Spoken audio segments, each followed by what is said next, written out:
The Jacobite you call me, and the Jacobite I am. I stand for Scotland's laws and rights, I am the loyal man. And if that blood in here, they kill me and I die. The grave which I inhabit, it's Jacobite as I. I'm proud to be a traitor, cause it's to a tyrant crown. Against all form of slavery, I gladly stand my ground. I'll no accept the union with shotgun it was made. My rising won't be over until all debts repaid. It's the Jacobite you call me, and the Jacobite I am. I stand for Scotland's laws and rights, I am the loyal man. And if that blood in would yet kill me and I die, the grave which I inhabit, that's Jacobite as I. No more we'll take handouts with the caps in hand. I'll see the servile chains fade broken in this land. And I'll see my people honoured with the life that they deserve. And I'll fight them with my dying breath, and that you have my word. It's the Jacobite they call me, and the Jacobite I am. I stand for Scotland's laws and rights, I am the loyal man. And if that blood in me, they kill me and I die, the grave which I inhabit, that's Jacobite as I. There'll be no more clearances, except will clear away. No longer am I waiting for a prince over the sea. Now it's in our own hand, our hope and destiny. If you call yourself a Jacobite, come and stand with me. It's the Jacobite they call me, and the Jacobite I am. I stand for Scotland's laws and rights, I am a loyal man. If that blood in would yet kill me and I die, the grave which I inhabit, that's Jacobite as I.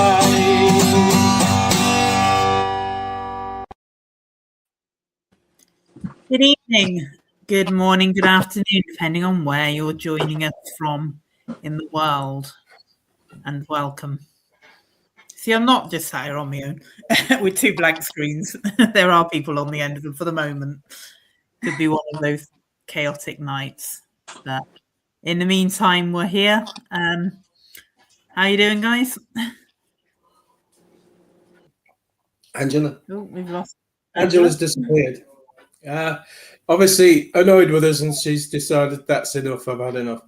Yeah, I'm fine. I just want to explain to people. My daughter's been ill today. Seems to be getting worse all day, and at some stage I might have to dash off. In fact, we might have to end up calling an ambulance. So, she's really not very well at all. So if I have to dash off, then so be it. But I'm here for now. Yeah, no worries. We will. You have to do what you need to do. Family first and all that. We've got the echo thing going again, Angela. I don't know if you can remember what you did last week. 2 weeks ago, whatever it was. I can soon after Gary gets home. Right, no worries. I'm sorry. I can mute myself off and on until then. No worry. I didn't know what you did last. I didn't know what you did last time to fix it. So I was in the car using the car speakers. All right. Yeah. Yeah. So. No, I think in like 30 to 45 minutes, maybe. Yeah, not a problem. Not a problem. But you guys can talk about your stuff first, anyway, because I have had a chaotic like 2 weeks. It's been a literal shitstorm.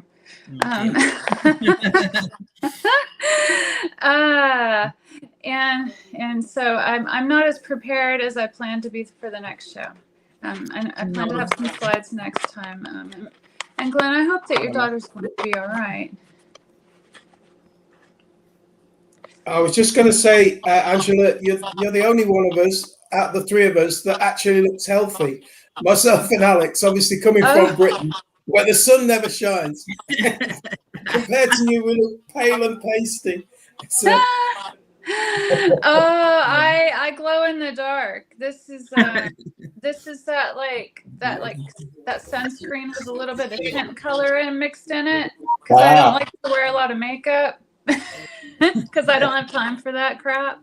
But I also I get flushed and red easy, and with the autoimmune thing that I have, so I don't want to be stared at in public either. So I hide the red, and that's all I do.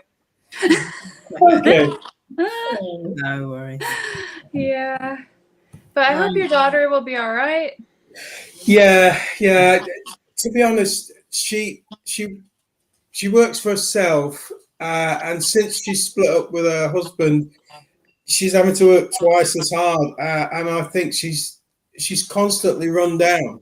Yeah. And so I think she picks everything up, and I wasn't very well yesterday. And I'm not sure she's got what I had, some kind of bug, but it really seems to have, I don't know, it really seems to have floored her. You know what I mean? She's really not very well. She's been in bed all day. But... Oh no. Well, her body's forcing her to take a rest since she's been physically overdone. It sounds like probably not sleeping. Yeah. Stress will break down your immune system. Yeah. Yeah, I think that's what it is. So, but yeah, this is she just has to do what she has to do, because she's having to cope. They bought a new big house, and she's got to look after all that. She's got a son to look after. She's got to work all the hours God sends just to make ends meet, and she's running herself into the ground. So I'll try and help as much as we can, but these things are like. Yeah. Some of us are stubborn, and it takes multiple times of that being knocked down to finally get it that we have to slow down and just stay down more often. Yeah. She can't afford to. That's the problem. She can't afford to. I know, it's hard when you're a single parent. I do understand that as one. Yeah, I bet you do.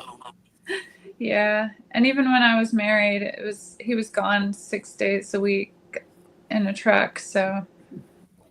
Right. And then I ran my business, and we had a big house then too, and a big yard, and freaking trees falling in storms, and I was the one cutting them up often. Out there with the chainsaw. Yeah. But yeah. And then my dad would talk me through fixing things like the water heater. I'm constantly around there fixing things. Yeah. Well, that's just it. It's you know what it's like.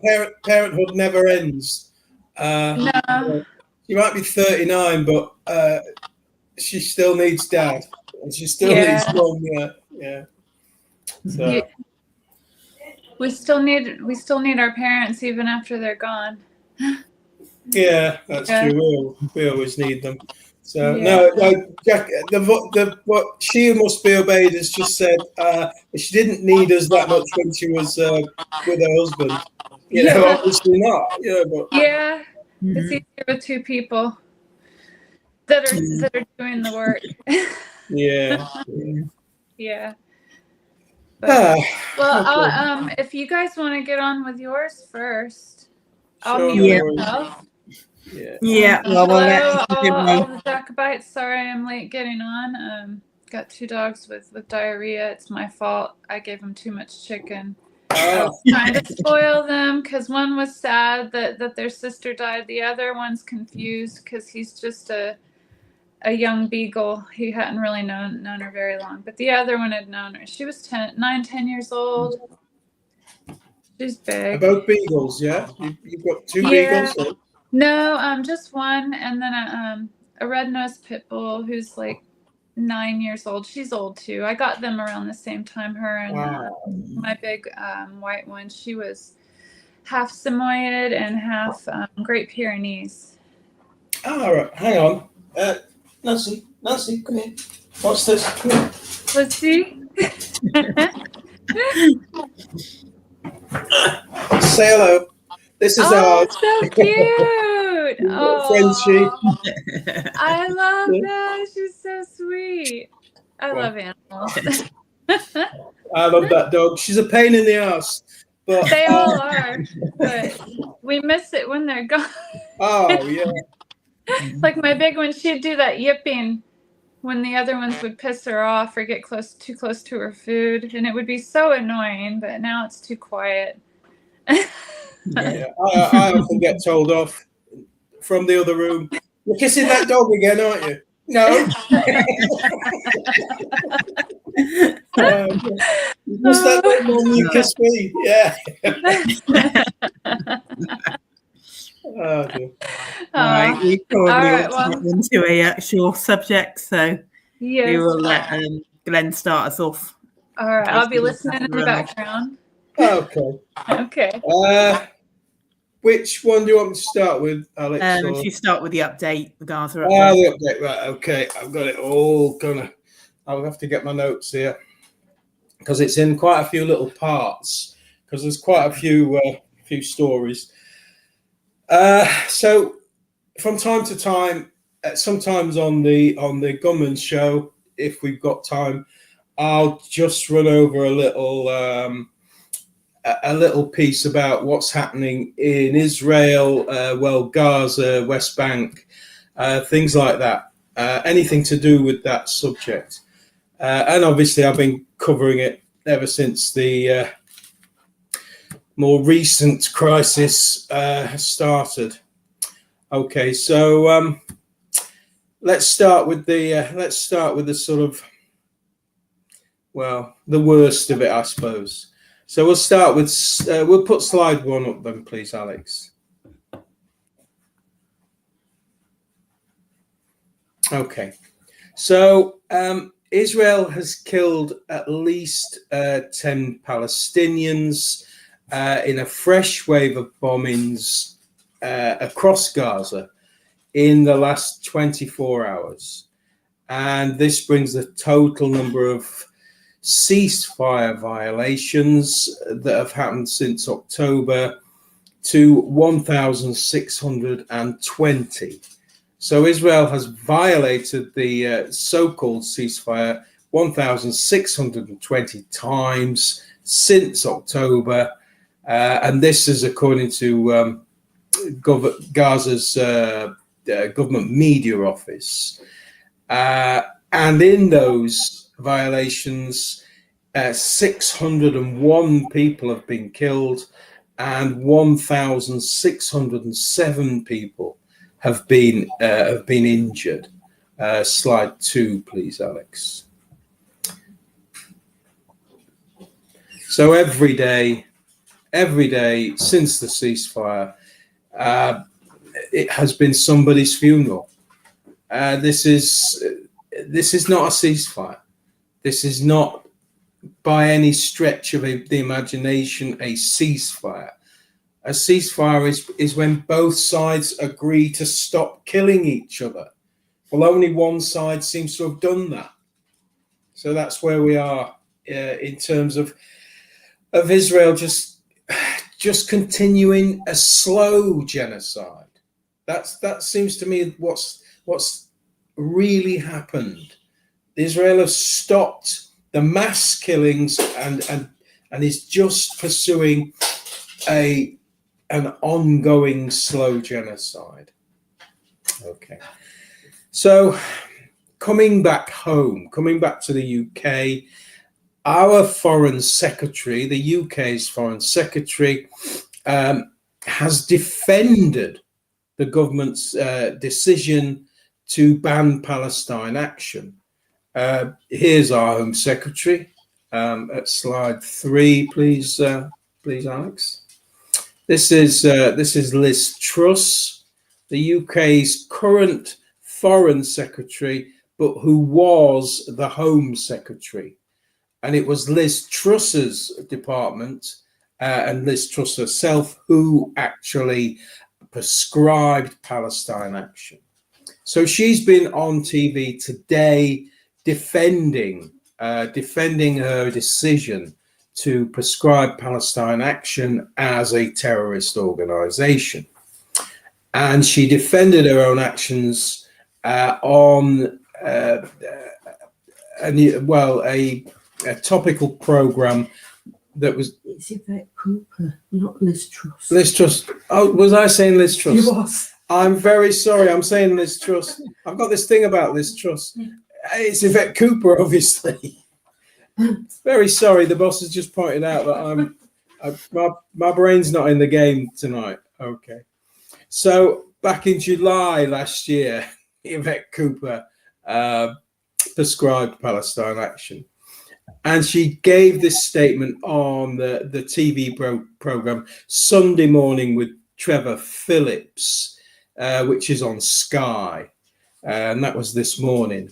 And she said, I was given significant evidence and advice around risks of violence and risks to public safety, and that is what you take seriously, she said. If you ignore advice you are given about risk to public safety, then you're not taking your job seriously. You are not taking seriously the responsibilities of Home Secretary. Well, we know that our highest court in the land, the High Court, has ruled that this decision that she took was unlawful and disproportionate, I think was the other word that they described it as. But yet here she is defending her position without really explaining what this supposed advice was. Obviously, that comes under the umbrella of, it's national security and you don't need to know. But she's saying that she took that decision on those grounds of advice, much like I suppose Starmer appointed Jeffrey Mandelson on advice, and not just because he was a big mate of his. So I thought I'd round out this little piece with a bit of satire. So let's look at slide 4. Politicians haven't been tarred and feathered in a while, and it shows. It shows in their attitude and their behaviour. Absolutely no rolling back from her position, even though the highest court in the land has said that what she did was unlawful and disproportionate. So that's the lovely Yvette Cooper, who I like to call Liz Truss. So I don't know. I must just see a parallel between the pair of them. All right. So that's another sort of small update, small article in this ongoing update that I'm doing. Now the Gaza Health Ministry has said again today, they've said that the Rafah crossing must reopen on a permanent and regular basis in a way that guarantees the free movement of patients and wounded into Egypt for treatment. And here we can see at slide 5, here we can see some ambulances at the Rafah crossing. Now currently, and this is quite a startling figure, currently there are more than 20,000 people waiting to travel for treatment in Egypt. So there are 20,000 people being blocked from crossing into Egypt to receive much needed treatment. And Israel have been, at the same time, Israel have been denying medical travel. At the same time they've been doing that, they've also been restricting the supply of medical aid into Gaza by the very same action. By closing the Rafah crossing, they have basically, well, they've basically killed hundreds of people. Hundreds of people have died as a result of what Israel has been doing by closing this crossing. Now, this crossing was supposed to be fully opened as part of the ceasefire agreement, but Israel has never stuck to that. It's never fully implemented. It's allowed that crossing to be opened for short periods and then closed it again. Slide 6, please, Alex. And here we can see some medical aid actually being taken off a truck and not allowed into Gaza. This is the kind of action that Israel has been carrying out. So not only have they been denying medical aid to enter Gaza, they've been denying injured and sick people exit from Gaza so that they can get treatment in Egypt. So again, to me, this just seems part of this slow genocide that they have been allowing. Well, they've been perpetrating, while the world imagines that we can look elsewhere now. We can look away because there's a ceasefire, because there is an agreement, because we've got arrangements in place now, and everything's fine. Well, everything isn't fine. What Israel is continuing to do is to inflict hardship and death, and obviously in many cases actual bombings of people in tents, bombings of people in refugee camps. So this is a slow genocide that's rolling on while the world imagines that everything is fine. Okay, but some people in the world know that this is not the case, because African leaders have demanded full UN membership for Palestine in a joint statement. Slide 7, please, Alex. Now, this is leaders at the African National Union Summit, and it's there that from that summit that they have put out this joint statement from Addis Ababa, where the meeting is been taking place, and they declared Palestinians have the legitimate right to self-determination and an end to Israeli occupation. They deserve full UN membership and full status as a nation, basically. Now, full UN membership for Palestine would, of course, mean universal recognition of a Palestinian state, a legitimate Palestinian state. Now, that's something Board of Peace member Netanyahu, here he is, our favorite Israeli, Benjamin Netanyahu, at slide 8.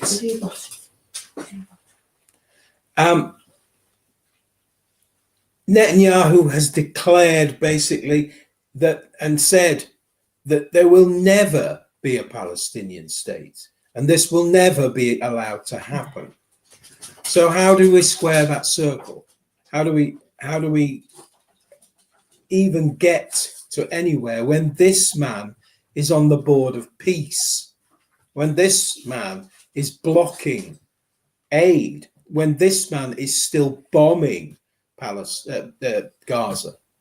How can we ever get to the state that the African leaders are demanding, that the vast majority of the UN General Assembly are demanding, that Palestine be given full international statehood, that it be given recognition as a state, when Netanyahu says it will never be allowed? How will we ever get beyond where we are now? So that's another thing that sticks in the craw. And just to add insult to injury, or perhaps to emphasize just what Israel are really doing, Israel is to begin a new, well, extremely contentious, but something that they started quite a few years ago and then stopped. It's going to resurrect what is called the land registration scheme in a large part of the occupied West Bank, which could see Israel gaining complete control over large swathes of land in the West Bank. And they've said that they've declared that they need land for future developments, they say. Now, this scheme means that when it starts, anyone who claims land in the West Bank belongs to them must submit full documentation to prove ownership of that land. And they must submit these documents for scrutiny to the Israeli authorities. And if Israel decide the landowner's documents are not sufficient, or if those documents no longer exist, because remember, some of this land has been in people's hands for hundreds of years. And so the documents, may not exist to prove that this land belongs to them. Just because your family have farmed somewhere for 10 generations, 20 generations, who knows how long, does not actually mean that that land belongs to you, according to Israel. And if these documents are, like I said, are not sufficient, if Israel decides that they are not happy, then the default position is that the land basically goes into Israeli ownership. So just how cynical does this sound? But this is what they are enacting. This is what's just gone through their parliament. Though this land will be forfeited to Israel if, now this scheme is being introduced for the whole of what is called Area C in the West Bank. And we can see Area C here at slide 9. So everything that is in red on that picture there is actually Area C. And it's around about 60% of the West Bank. And it's 60% of the West Bank that is under full Israeli control. But yet, the amount of Israelis who actually live there are far outnumbered by Palestinians. Now, the anti-Israeli settlement group Peace Now have said that this process amounts to a mega land grab from Palestinians. But Israel's foreign ministry has stated that the Palestinian Authority has been advancing illegal land registrations in Area C, although they've actually offered no proof of this whatsoever. So it sounds very much just like a cover story. This is really only the latest step by Israel to deepen and strengthen its control over the whole of the West Bank. In recent months, it's greatly expanded construction of Jewish settlements like this one at slide 10. There we go. That's a fairly new Israeli settlement. And they've also legalized many outposts. Now, if you ever listened when I explained what a Jewish outpost was, these are set up quite often on hilltops by a youth organisation called Hilltop Youth, and it's a kind of first step in colonisation.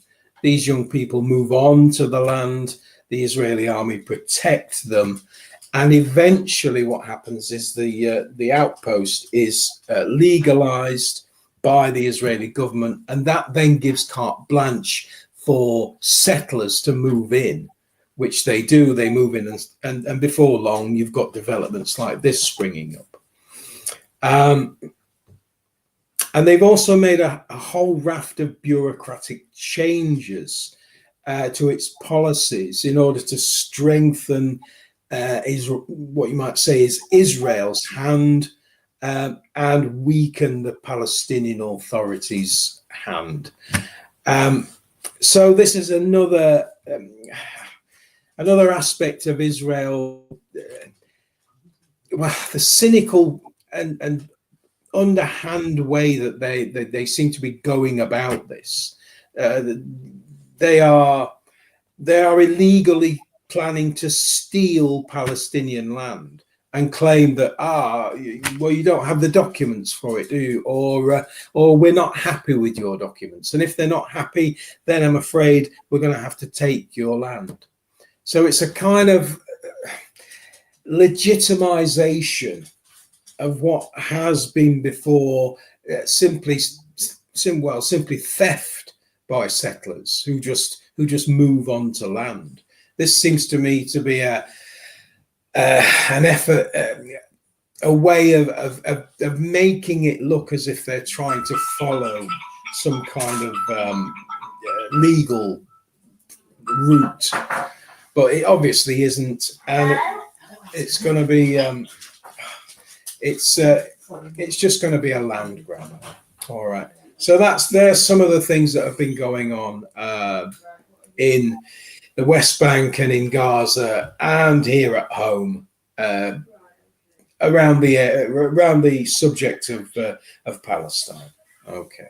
I'm sorry about all the interruptions. We've got phones going off and things like that. I find it hard to concentrate. So I'm afraid that's. But I was like, if you just got the gist of what I was telling you, then c'est la vie. Okay. It's sorry. It's like what they're doing. They call gentrification here. I don't know if you've heard. Say that again, Angela. I didn't quite catch that. It's similar to what they call gentrification. What they're doing here. Yeah. And to the old poor neighborhoods, and they're like buying them out or kicking them out, or and then building huge apartments or fixing the homes up and making them look exactly. And the disturbing thing is, and this relates directly to America, I've actually seen events at which West Bank land is being sold to Americans, or obviously. I've seen that ad on YouTube. It's ridiculous. Right. It's disgusting. Yeah.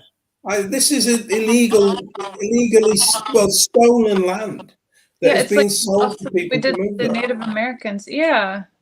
It's horrible, and it's a genocide, and it's evil. But it's the same mentality. It's we need land. There's plenty of land. You need land, so you can just take it now. But it's the same as the whole Greenland thing. Well, we need Greenland. You can't just say you need something and therefore take it. No. Right? It doesn't work that way, or it shouldn't work that way. No. They don't understand the difference between need and want. Yeah, there is. I obviously need a Ferrari, but I don't think the guys in the showroom are not going to really accept the fact that I can just walk in there and take it. I think they might have something to say about it, but in essence, this is exactly what's happening. Yeah. And you mentioned the whole overturning of the prescription, or so say overturning of the prescription of Palestine Action, except that what they've said is it will stay in place until it's decided whether the government will appeal. And now Yvette Cooper and that's come out and said, well, yes, we will appeal. So, and they say it stay in place, but they've also, the Met Police have come out and said, well, we're not going to arrest anybody in the meantime. We will just monitor the situation. We'll just record what you do. And it's that whole, we're not going to change anything until we know if there's going to be an appeal and if the appeal's successful. That in itself, to me, suggests they know full well the appeal will be successful, and this whole thing is a pretense, or that they are hoping it will be successful, and they want information on anybody in the meantime while people let their guard down. They're going to collate files on everybody that are still standing for them, or a little bit of column A and a little bit column B. Yeah. But the bit that's concerning is that disproportionate, because it shouldn't be that they're concluding it disproportionate. It should be that they're concluding it's not a terrorist group, that they are not terrorist actions, but they haven't concluded any of that. They've accepted them as terrorist actions. They've accepted this is what I've heard, they've accepted them as terrorist actions. They've accepted them as being as her having the right to make that decision unilaterally without taking it through Parliament. And the only thing that they've said is it wasn't proportionate, and therefore it was potentially illegal because it's not proportionate. And that's concerning, because they only have to, let people relax a bit and then find something else that's been done in the meantime that they can blow all out of proportion to make it suddenly proportionate, or some other case they haven't taken to the courts yet that they can suddenly, they have in abeyance ready to take to the courts. I don't know, maybe I'm just skeptical, maybe I'm just jaded, but I don't trust it. Given obviously, we all know the way that these things work. Now, the thing that struck me about Yvette Cooper is that she said she was given advice that there was, a threat to public safety, and that she took that decision on those grounds. But who did she get this advice from? Because we know Labour Friends of Israel, maybe. Just we know that within MI5, their specialist terrorist unit advised that they did not consider Palestine Action a terrorist group. So therefore, who did she like said? Where did she get this advice from? I don't know. Same person who advised, the Prime Minister that someone who was in bed with Jeffrey Epstein would make a great American ambassador. And I suppose the great advantage of that was that he at least would have something in common with Trump. I don't know. And speaking of that, there was I've listened to on a couple of occasions, and I can't remember the guy's name. He was the guy who first broke the Pizzagate story, and he was basically thrown out of his job and hounded about this, and now the guy has been vindicated all these years later, and yet he was saying, I was watching him, I think it was on Redacted, I watched him saying he didn't feel any regret or any there was no problem with the fact that he lost his job and had to, end up going independent. The thing he felt the most sorry for was in all of this intervening time since he broke Pizzagate to now, that this was still going on.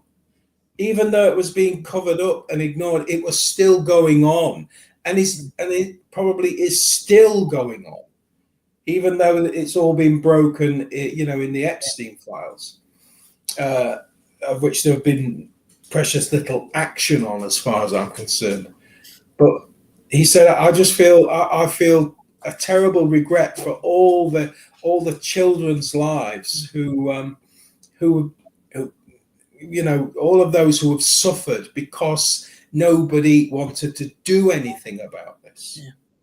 And I don't know if you know anything about the Wayfair furniture story. Do you know about that? Angela's nodding. Apparently there were items of furniture for sale on Wayfair that were like $25,000, $35,000, $45,000 compared to everything else that was on there.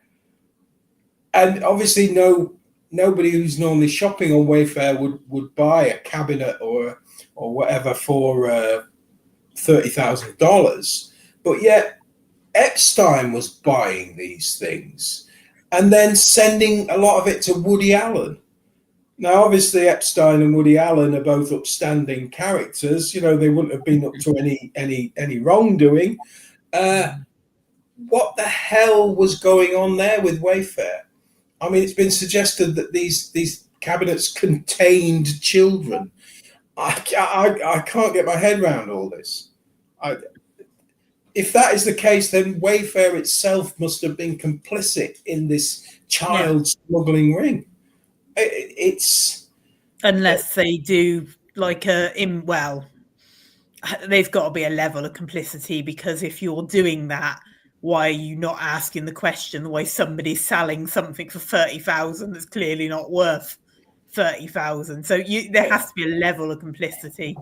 But the argument could be, and probably will be made, is, we didn't control. We offer a version where people can list their product on, a bit like the Amazon one, that third-party sellers can sell on there, and they fulfill it themselves. I don't know, but I suspect it will be the argument.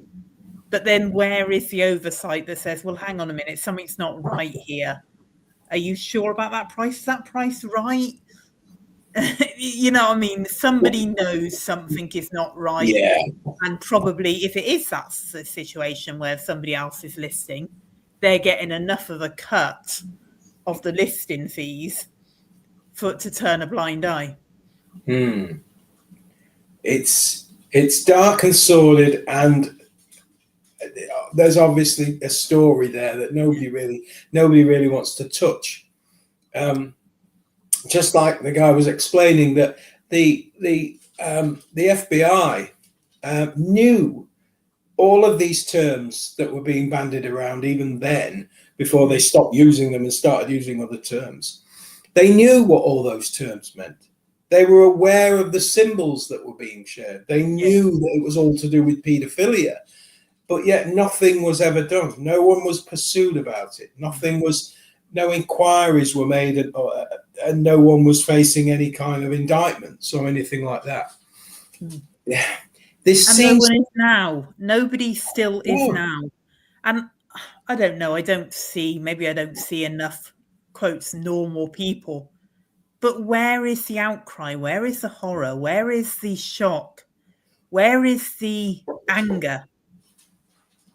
There is precious little anger. And people are just talking about this at the bus stop, in the office, like it's an everyday occurrence.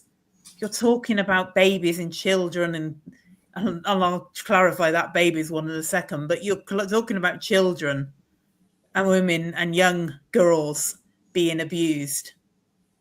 And I said I'd clarify the babies one because I was looking for stories, and I thought I'm not touching it in a way, because it was in the mainstream news, and it was somebody talking about a UCLA professor that was in correspondence with Epstein, and Epstein was asking him the question of how you get a baby to suck more vigorously on a pacifier. Now, I find it hard to believe, knowing who the guy was, that he was interested in how hard the baby was sucking its dummy. But just who answers that sort of question without a question? Yeah. Sorry. No. Just the deeper it goes, the more disgusting it gets. I mean, there were apparently discussions about taking children's teeth out for the very same sordid reasons, and then there was this whole thing about what's being described as jerky.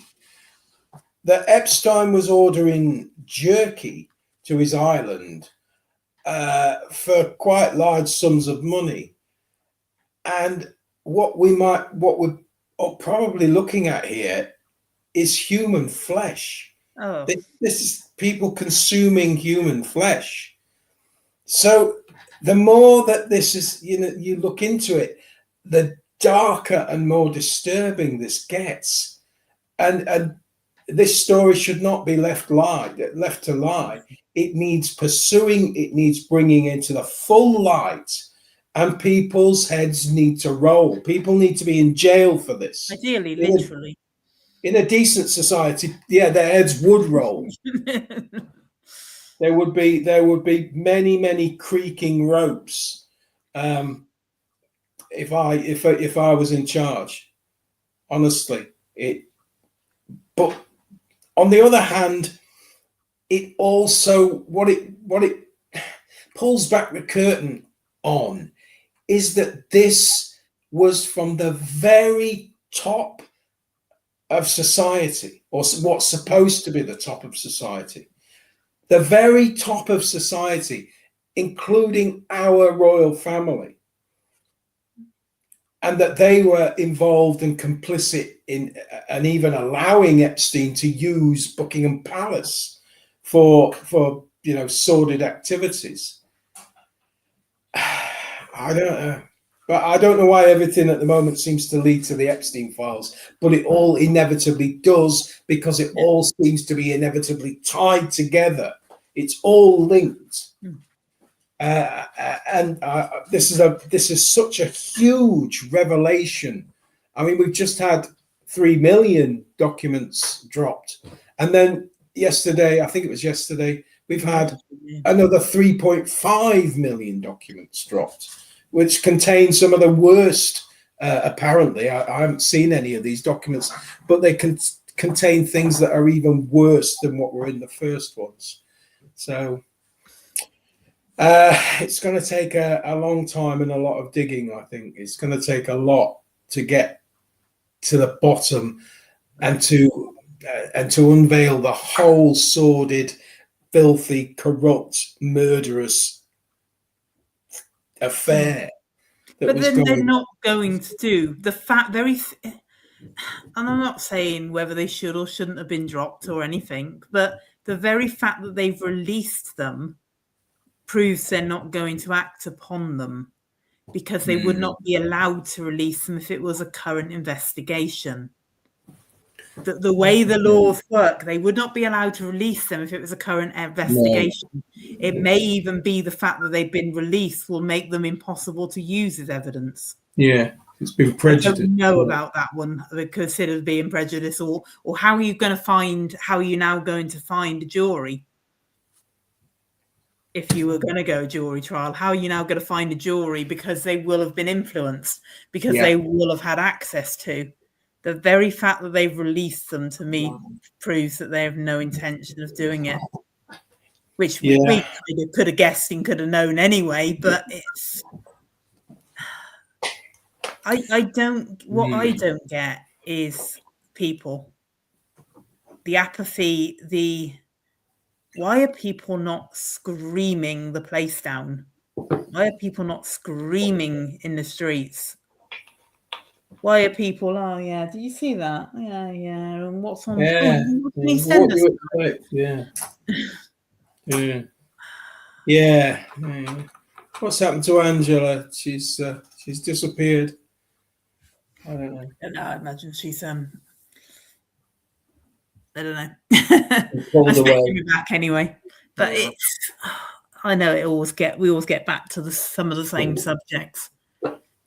So to go back for a moment to the whole Palestine and to show the whole thing of influence. You said, who did they take advice from? And I sarcastically, or maybe truthfully, who knows, said Labour Friends of Israel. Well, my first story is similar story, and it's about the British Museum. And apparently, the British Museum have removed from some of their displays the word Palestine. And this is due to them getting complaints from a pro-Israel legal group. Now, these displays were in their Middle East, their ancient Middle East galleries. And they cover basically, and I'm going to have to mention this because I'm a pedantic fucker, but they cover, according to the news story, the period from 1500 BC to 1700 BC.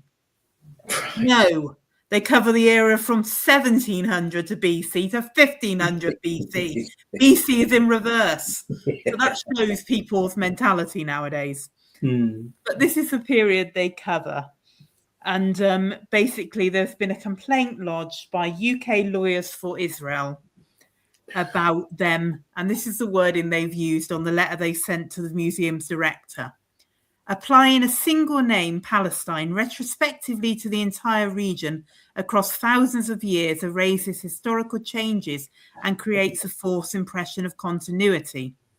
It also has the compounding effect of erasing the kingdoms of Israel and Judah, which emerged from around 1000 BC, and of reframing the origins of the Israelites and Jewish people as erroneously stemming from Palestine. The chosen terminology in the items described above implies the existence of an ancient and continuous region called Palestine. And we can't have that happening now, can we? Absolutely not. But the ancient Middle East galleries covered the period from 17,000 BC to 15,000 BC. They said this ignored the fact and disrupted the fact that Israel was founded in 1000 BC. But what that's actually saying is that Palestine existed 500 or 700 years before that. But there's no evidence of a historic Palestine. I mean, this map that says Palestine in the time of Jesus is obviously a fallacy. I know these are not going back 1,000 odd years. Well, this one is another historical one. It's got Canaan on there, which is what they want it to be called.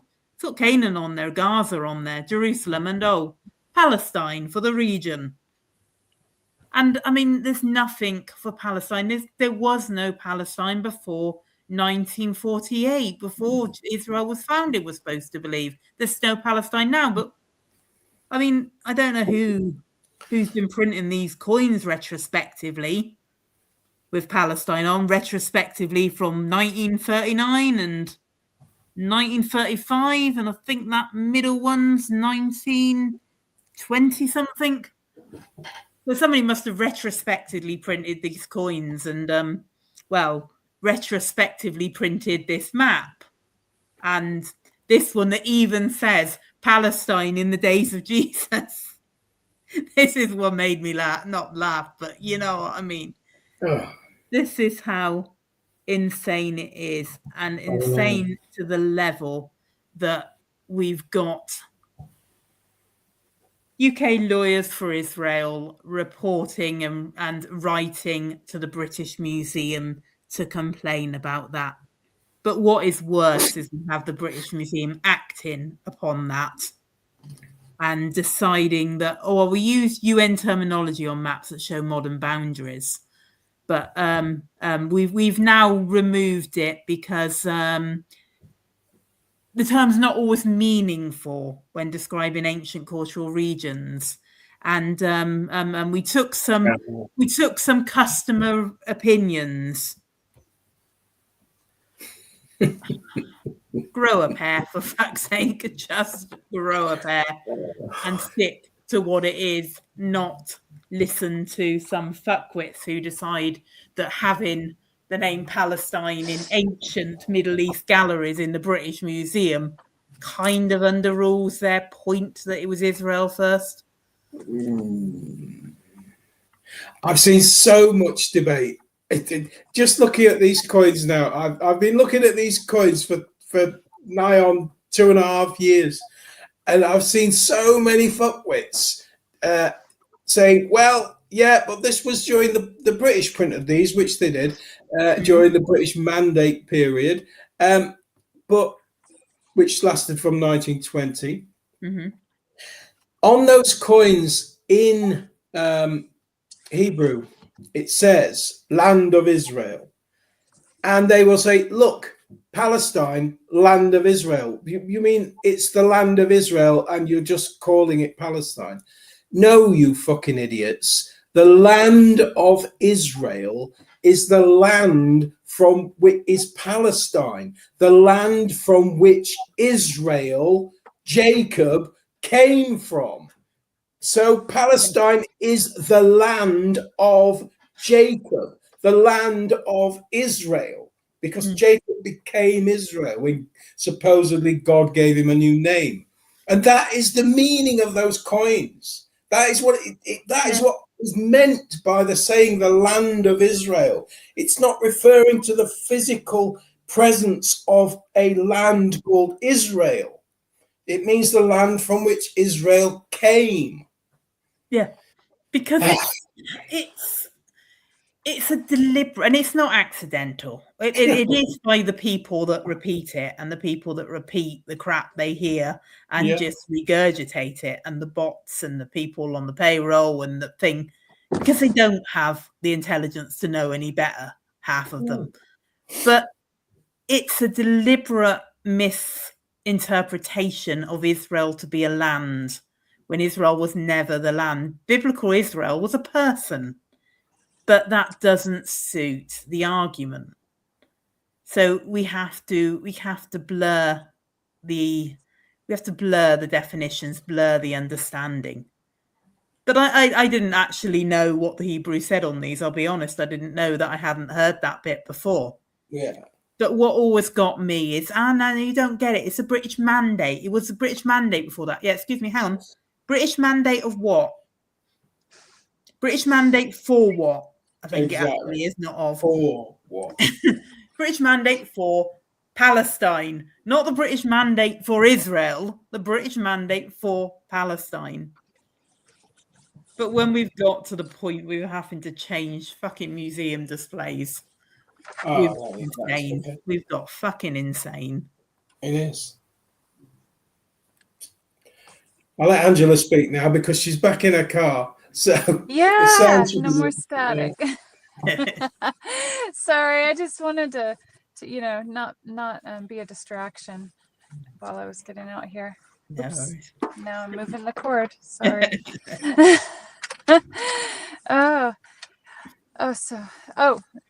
So sorry. I was going to comment about the Epstein stuff. Mm-hmm. Glenn, you're right, because it is strangely all connected. There's not even 7 degrees of separation. There's not even really 2. And many of them. And then I think it is far deeper and older. I think it goes way back to when they used to put the babies in that horrible thing and cook them. I think it goes even further back than that even. Yeah. And who did that? The Israelites, as far as I can remember. Who was it who was worshipping Baal? Who was it? Baal was a Canaanite god. Yeah, it was the big horned statue. Yeah. bull, yeah. Yeah. But with these sort of, and they would burn babies alive. But again, like you said, it's connected because the Israelites adopted the Canaanite god when they came through, and when Moses left them alone for more than 30 seconds a stretch, they just went back to fornicating with animals and sacrificing babies. They were a complete pain in his arse, because every time he left them alone, he'd come back. What's this? Well, it's a golden calf. What are you doing with it? We're sacrificing children to it. Is that not? Should we not be doing that? and this is, you're exactly right, Angela. You're exactly right. This is a continuation, a constant thread that has been present for thousands of years. For thousands of years, there have been people basically abusing, and even the Jews themselves do it. Yeah, you have the child brides from way back too. I mean, now it's just unacceptable because we have the modern, like, you know, concepts of children should be able to stay children until they're an adult, until they can make their own choices. But, I mean, and so like back then it wasn't called pedophilia, and it was legal, right? But it was still immoral and horrible. Oh yeah. Oh, you have to factor in. You have to factor in this whole lifespan thing as well. Because it wasn't just girls; it was boys too. Sorry. Oh well, yeah. Yeah. Well, homosexuality. That too. And homosexuality with young boys is quite a large part of the of Muslim culture, strangely enough, in the Middle East, because there is a shortage of women. If you walk around any Arabic country, you don't see a lot of women.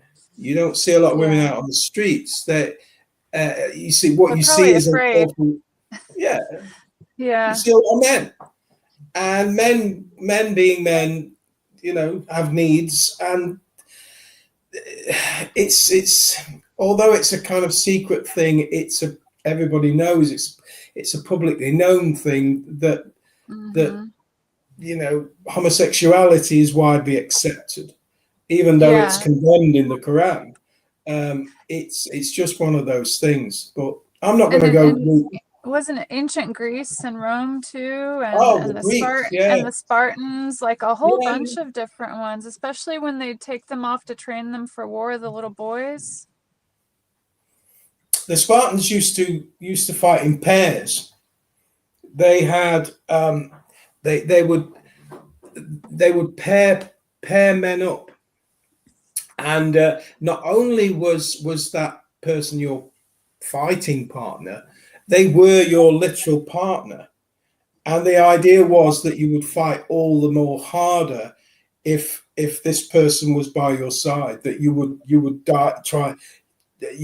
fight harder to defend them.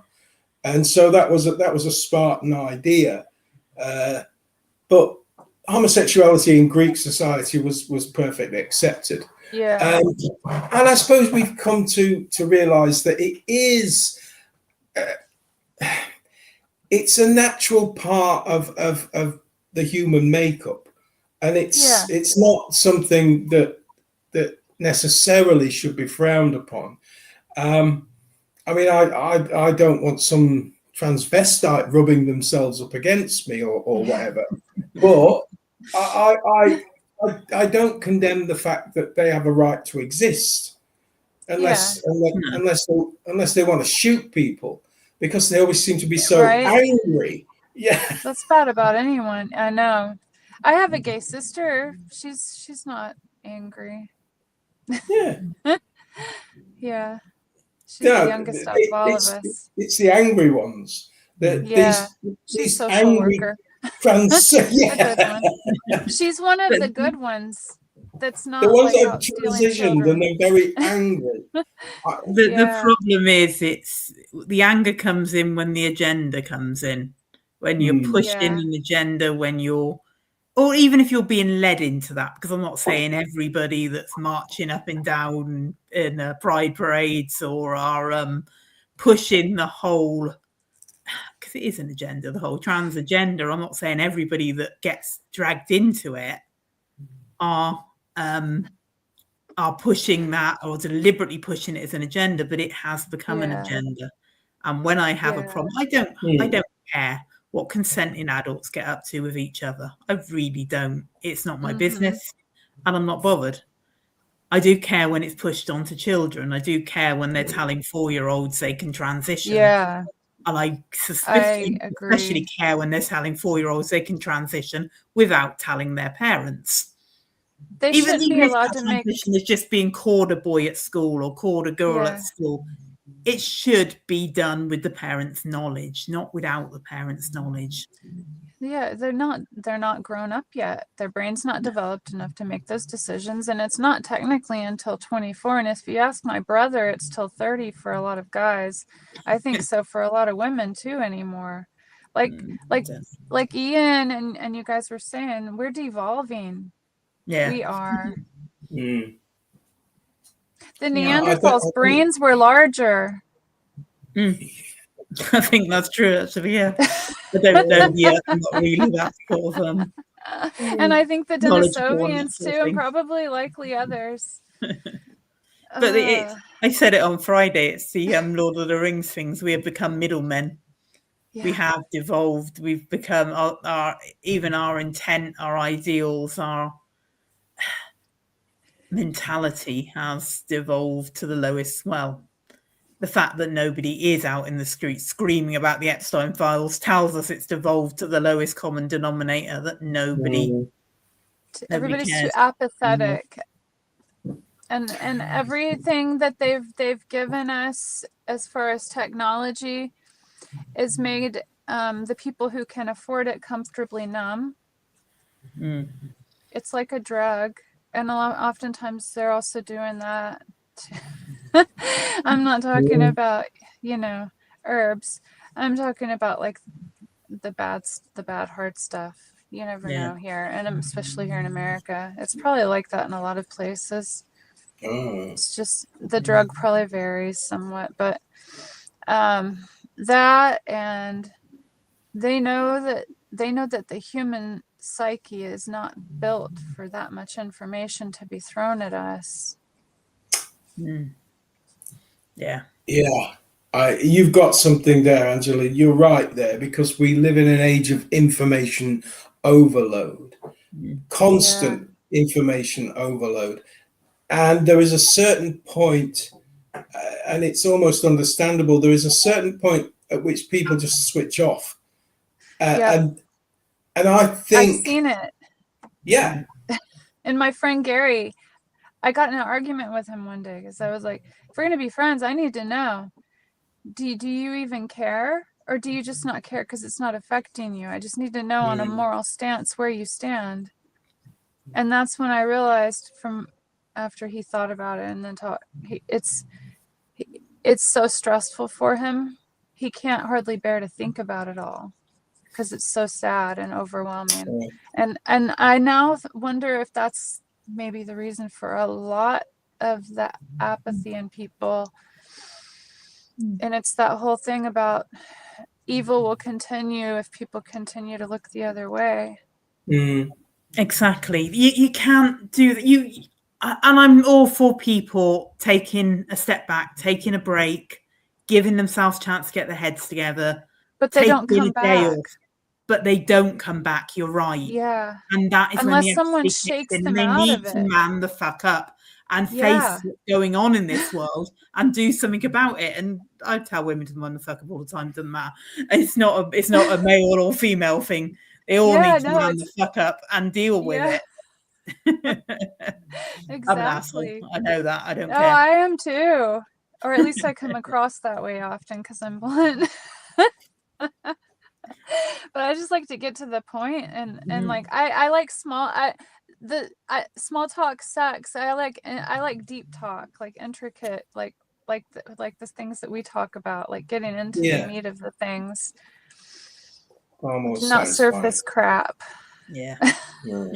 No. And not what's on But again- TV and the reruns and crap. Oh, Jesus. Yeah. But there is just so much. There's just so much. Our lives are so complex and so, well, I don't think people set out to make their lives complex. It's just the way of the modern world. Everything is complex. Even to the point, I mean, I know people who have got in trouble because they just sort of ignored letters and things that come through the things saying, like it's gonna go away. Yeah. I don't want to know. Yeah, but this one's red. You need to take notice of that. Yeah. And that is the point. I think people get to the point where they just do not want to be involved in almost anything. I've got my little life. I've organized. And that's all I want. Like the sports and the sports betting and like the what is it called? What is it called? Fantasy football crap and all that crap.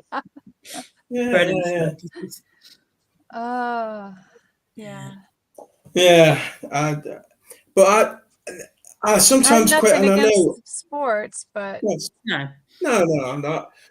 They're good for children, really especially. Sport, and for adults to stay active. There is entertainment in sport. Yeah, there is.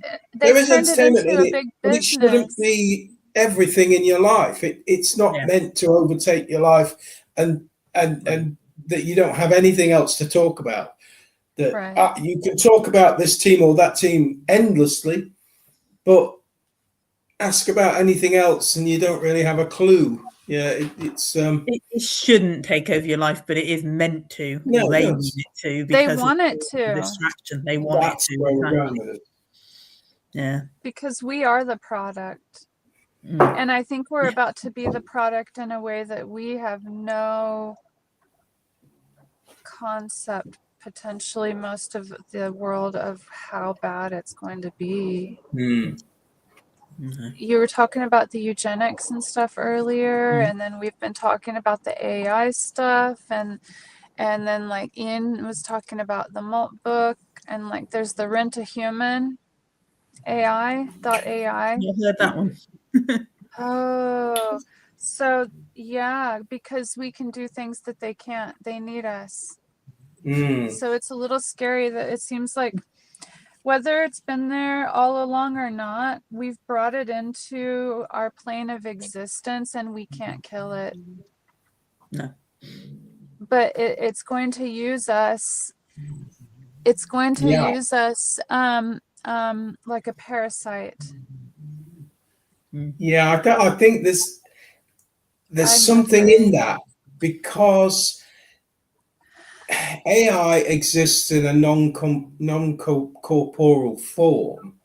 It can create endless worlds, endless, creations. Yeah. But it cannot experience this reality. Yeah, the physical plane. It cannot experience our plane of existence. But if it was somehow able to merge with us, then it could. That would add. And then there's the mRNA stuff in the vaccines. Well, maybe. And a lot of the other vaccines they're trying to push also. Well, they're trying to key them to your DNA. If they try and they try to key them to your DNA, what can they be changing? Because because it has a frequency they found. So now anyone with the mRNA, whether they got it from a vaccine or, God, I hope not, but the food. That's eventually their plan, yeah. if they haven't already done it without telling us, telling us they're talking about doing it, but have already done it or testing it maybe in pockets. Who knows? I'm not quite convinced of the whole argument that they can set something off on the 5G and control everybody with mRNA in their system or blow everybody up or that sort of extreme level of it. But I think they want it into everybody. They do want it in everybody. I believe I believe it's highly possible because with the right EMF and microwave type waves like they finally admitted for the first time ever that they used when they went out and got Maduro. Oh yeah. That's just surface level. All that did was make their nose bleed and make their head hurt, right? And their skin burn. That was just a little bit. Imagine what. And then you have all these strange cases of people, like in the US at least, not a lot, but a handful, talking about, and who knows if they're really schizophrenic or both, but they talk about how the government was making them do things in their head. Yeah, I've heard that. Almost like telepathically. And the government did do a lot of studies on stuff like that in the past. They've certainly looked into it. They're probably still doing some. Yeah. Probably still are, like you say, yeah. I'm not saying I don't know. I guess carry on. I don't know. I feel like I'm worried that we might be about to see like some of the scariest parts of the sci-fi come true, like of the movies and the shows. I know Harari says humans are now hackable creatures. So and he's coming from a position where he's talking to a lot of these big corporations, these sort of scientific minds, things like that. And if they're telling him, oh yeah, we can hack humans, we can take over them, we can control them. I mean, there's always been influence and control. Yeah.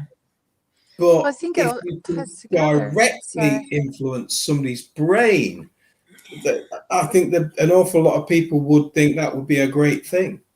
Rather than having to give you a subliminal message to go and buy, I don't know, these donuts or whatever, you just put a thought into your head. Yeah, I really need donuts. What level are you influencing? Are you just putting a thought into somebody's head the same way that you think something in your phone suggests it to you the next moment? Yeah, like planting a seed. Even with you out, not even saying it sometimes, or not writing it down, or not commenting it in any way beyond your thoughts, and it appears on your phone because it happens. But is that what we're talking about by control? Are we talking about hacking a human where we have the level of control of their environment that we can hint, nudge, and thing? Or are we talking about, a physical version of, we did sci-fi like a remote control? Let's go the whole Harry Potter and say the Imperious Curse.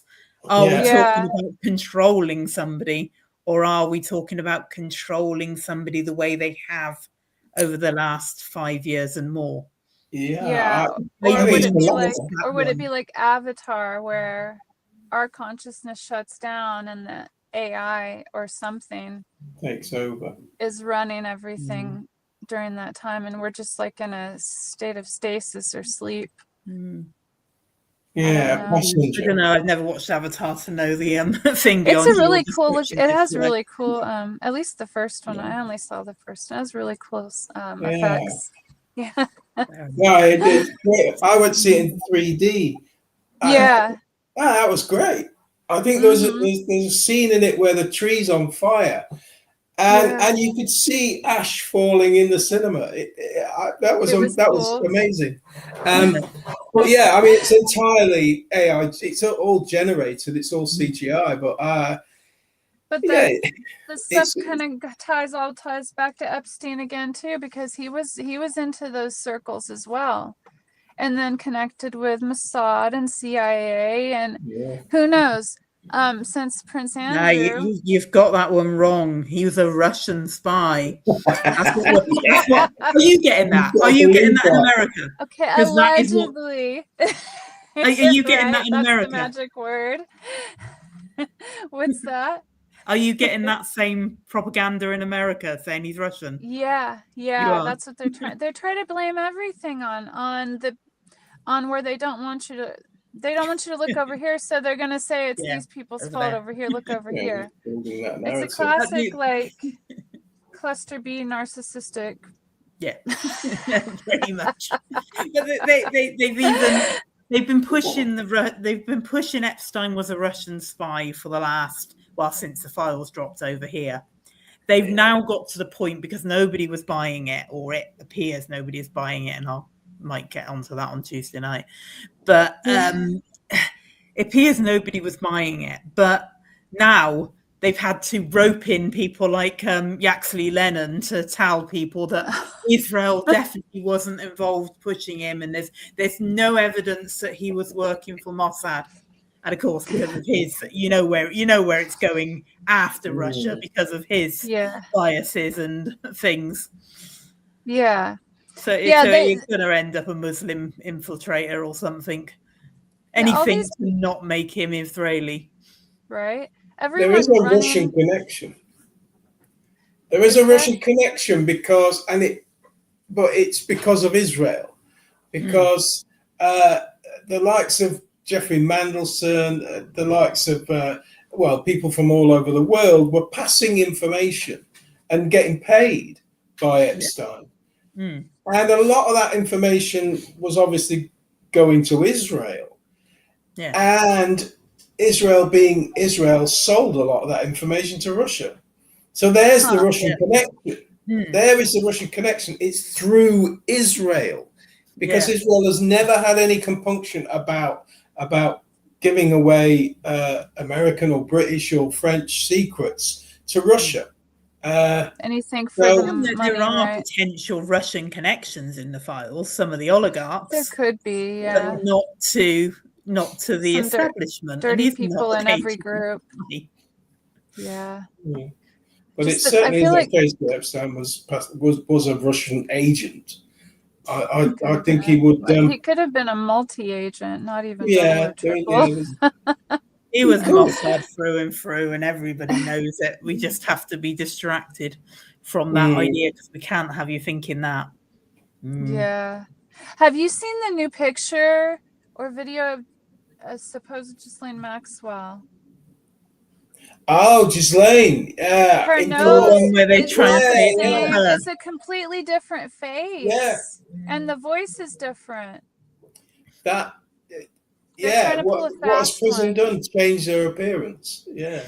I think if Epstein was switched out, she's probably off somewhere with him on some new island.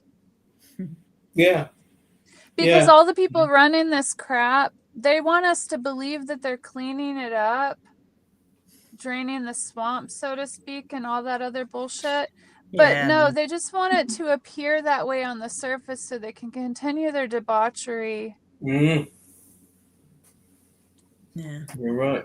Of course, the whole thing, we say why they let these be released and all that, but obviously once he's been convicted and either, well, let's take the official line, killed himself. Let's take the official line here. Right. Well, once that's happened, he's not being able to do this and provide that service anymore.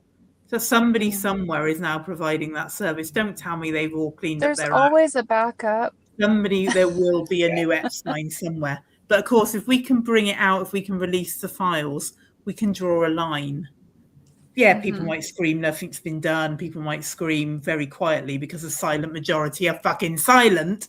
And that is the problem with this world. But people might scream quietly, but you've drawn a line. And now nobody's looking for the new Epstein. Nobody's looking for what's going on now. Even We're Not. Yeah. We're Not it's not a movement. I can't even bring myself to call it a movement anymore. But the group of people who consider themselves as looking for the truth, even We're Not looking for a new Epstein. I've not done any. I've not debated a moment's time to thinking who may have taken his place. And I doubt I many still people have. question if it was even him. Well, that question There's is a minute of missing footage. So either somebody went in and murdered him, because the autopsy and the ligature marks and where it's broken it's not from, you can't do that to yourself. So Yeah, there's something in science says there's that. something wrong with it. So whether they either it's- did that or they put a lookalike in there Yeah, that was killed. yeah. I think there's a lot in both of those stories. There's A lot can happen in a minute. Yeah, yeah. Oh, Yeah. goodness. Yeah. I also Especially think if with the it's whole planned. Exxon files, there's a karmic element to this. Possibly, yeah. By putting all that information out there, it then means that you've been told. You have been told. And therefore, if you're informed, then and you don't do anything about it, then They've done their due diligence. Yeah. You're complicit now. We've told you. We've told you about this. Oh, All the information's there, which then means that, you don't mind, and we can just carry on. And I think that's that's how they see it. balance that they play all the time. Whenever things are released, I mean, we talked about this in films, when things are shown, no matter how subtly, it counts. It counts the fact that, well, we did put the information out there. We did.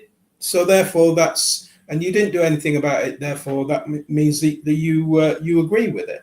So I think there's a lot in that. And can we argue that people don't? I've had at least 3 people say to me now, "Oh, Trump's done nothing that's not forgivable," or a variation on that comment. Yeah. So you're basically saying that child abuse is forgivable. Child rape is forgivable. There's enough evidence. I don't care whether I can prove it or not. There is enough evidence. There's too much evidence. This might sound harsh, but if you've been through enough trauma and everybody's constantly saying, forgive, forgive, forgive, after a while, as an adult, you learn you don't have to, because that's up to God and really themselves, if they can forgive themselves. And there's an acceptance that it's not right. Yeah. That's how I feel about child abuse. I think that shitty things happen to good people sometimes. Yeah. Oh yeah.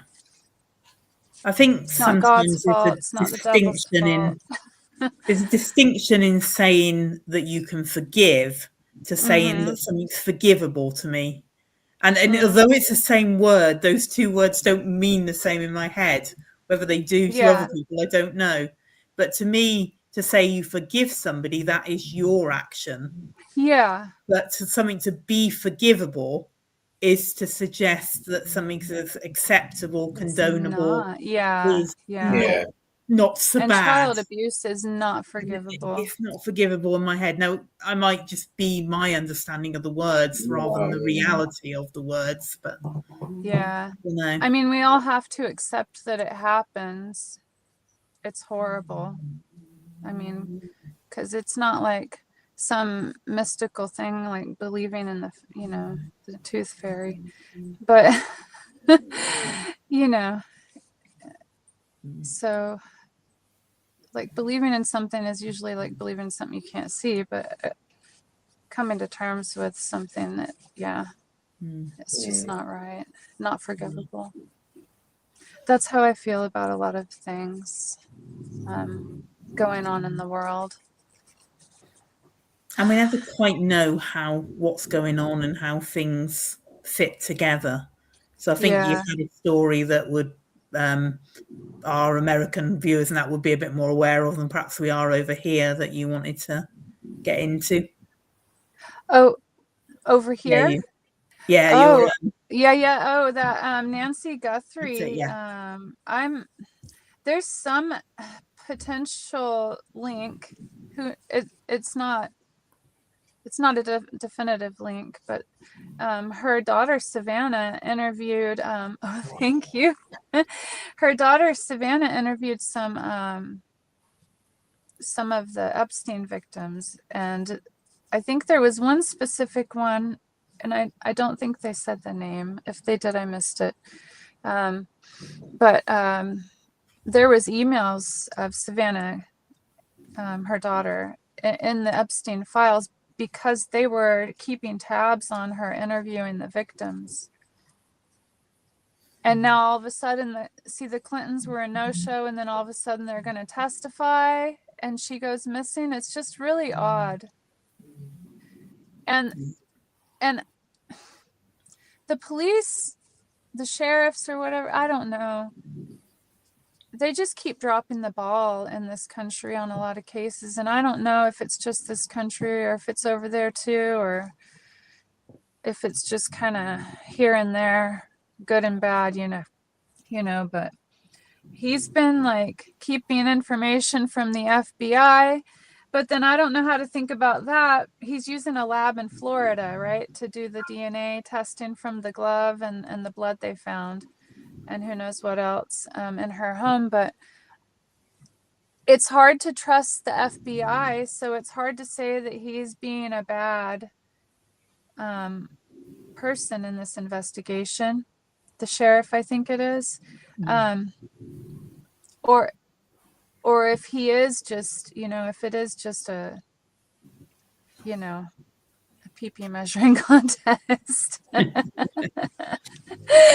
Who knows? Because our government has not been trustworthy. The FBI involved. It's not just the CIA. And I know they're not the government, but they're there with them. So they're in bed.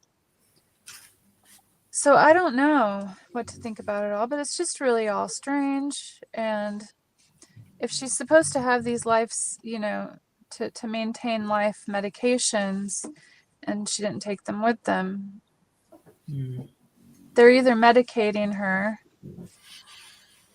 or, with some they have gotten, or she's dead. So I don't know. It's just really sad. But it's just weird how everything just kind of circles back lately. And maybe a lot of things in the past do too. We don't know about, like that Madeleine McCann little girl that went missing. She was talked about in the Epstein files as well. Didn't know that, actually. Yeah, I just found about that yesterday. Yeah. That's right. Yeah. Like Ghislaine Maxwell was seen and sketched, but the police didn't take it seriously, I guess, being a woman. I don't know. I think. Go on. Sorry, it's just really strange. Yeah, but I think that it's like when they play a song too much on the radio and you get sick of hearing it. I think people are getting like that here in America about the whole thing. They're tired of hearing it, and they're just like tuning in to whatever's, like, if it's golf season or and if they like golf, I'd rather dig my own eyeballs out than watch it. But I don't see it as a watching game, totally irrelevant, but I don't see it as a watching game. To me, yes, play golf if you want to play golf, but not watch it. I'll play pool. Mini golf's better. It's not a spectator sport. It's not really. I don't do well in the heat, so I'd rather just. I do like the nice South little mini golf course with the windmills and the mini golf's great. Mini golf. I like mini golf. I love that. Yeah. Mini golf, crazy golf over here, but you call it crazy. The first place I ever played it was, we used to go to Austria a lot when I was a child, and there are a lot of mini golf courses in Austria, and you don't call it crazy golf to the Germans. They do not, or the Austrians, they do not like it being called crazy golf.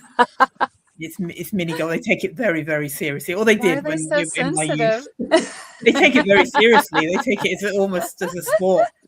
All they did is, though, the people we met when I was a kid in that area, I can't say Yeah. the entire country or the entire race. Oh, that's so funny. Some sports are for participation. I mean, I do a lot of fishing. I do an awful lot of fishing, but I wouldn't recommend fishing it. as a spectator sport. It, No. it just doesn't Be a qualify. snoozer. No. So, Yeah. I don't know. agree. I think this whole, what you've just been talking about and other things Yeah. have highlighted really that people no longer trust any of our institutions. People no longer trust any of our regulatory bodies or nobody is. It's just assumed that everyone is corrupt, that everybody is on the take, or everybody is hiding something, or everybody is complicit in covering this up or whatever. And pretty close to the truth. Well, yeah, and that's the thing. Yeah. It's borne out by reality. When it's demonstrated to you again and again and again and again that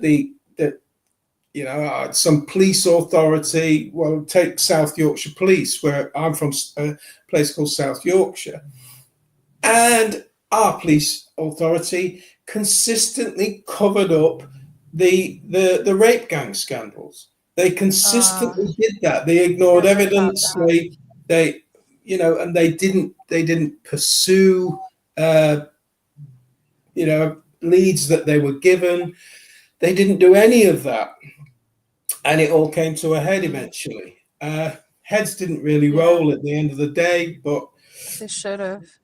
Yeah, but what it had the effect of is undermining people's confidence. I mean, if you were to ask, the majority of people, perhaps in our country today, do you trust the police? I would think you'd probably get 70% of people saying no. If you were to have asked that question, I don't know, 50 years ago, it would have been completely the other way around. You would have probably had 70% of people saying, yes, I trust the police. And it's because, they have mottos, mottos like, we're here to protect and serve. Nobody believes that anymore. Nobody believes that they have your interest at heart. And when we see police from around the world brutalizing people, like the Australian police beating the crap out of that young Palestinian guy, Palestinian protester, on camera, I mean, they have no fear of recrimination for the whole world to see.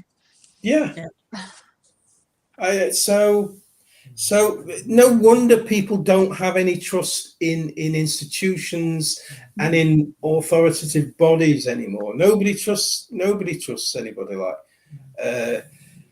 in positions of authority, and they have proved that they cannot be trusted. You cannot trust your government. You cannot trust your politicians. You cannot trust even your, I don't know, local authority. You can't trust schools even. No. The schools, hospitals. The doctors, like the pediatrician's office. Yeah. I don't know. I went to the bathroom one day while we were waiting on my daughter's pediatrician, and my 16-year-old has gotten caught up in all this gender confusion nonsense a bit. I come back in and the pediatrician's sitting there talking to her about how she can get on testosterone and crap. And I'm like, it's not legal here. In California, yes, but not in North Carolina, thank God. But I was floored by that. And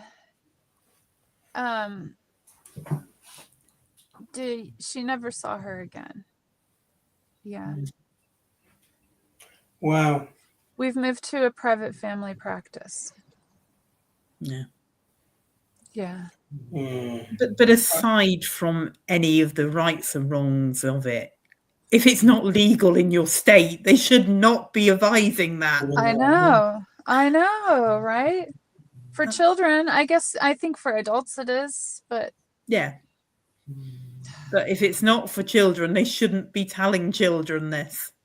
Because I know. I was like, I told her, I said, she's filling your head full of nonsense because it's not legal here. Next, you're going to get she'll be having not having availability of those kind of services there, then starts the conversation of, can I travel to California? Can I, all of that, you know what I mean? And that's opened that whole new dimension. It just gets bigger. It has gotten bigger. I guess I can sort of understand how people treat all of this crap going on in the world. I'm not trying to ignore it and hoping it'll go away. I'm hoping she'll grow out of it. Yeah. That's not quite the same as ignoring what's going on in the world, though, because in that situation, but that's part of it too. But that's but in that situation, the more you push against it, the more she'll push back. Yeah. So just like there's an argument in that scenario. With anything, yeah. Because the rebellion is strong in teenagers. Yeah. Even us when we were. Yeah. Oh yeah. And we had more freedom back then, and nothing was on film of us. There is that. Yeah. I wasn't a very rebellious teenager, in all honesty, but even so. I didn't do horrible things, but we went way out in the country on our bicycles where we shouldn't have been, and we explored places we should, and we swam in canals which it was illegal to swim in, and we lived through it. We brought a can of Aquanet hairspray and a lighter as our weapon in case somebody tried to kidnap us. Homemade flamethrower. But yeah, those were the good old days, huh? Yeah, I'm not going to talk about my teenage years. Oh, that was before I was a teenager. We were feral. Yeah.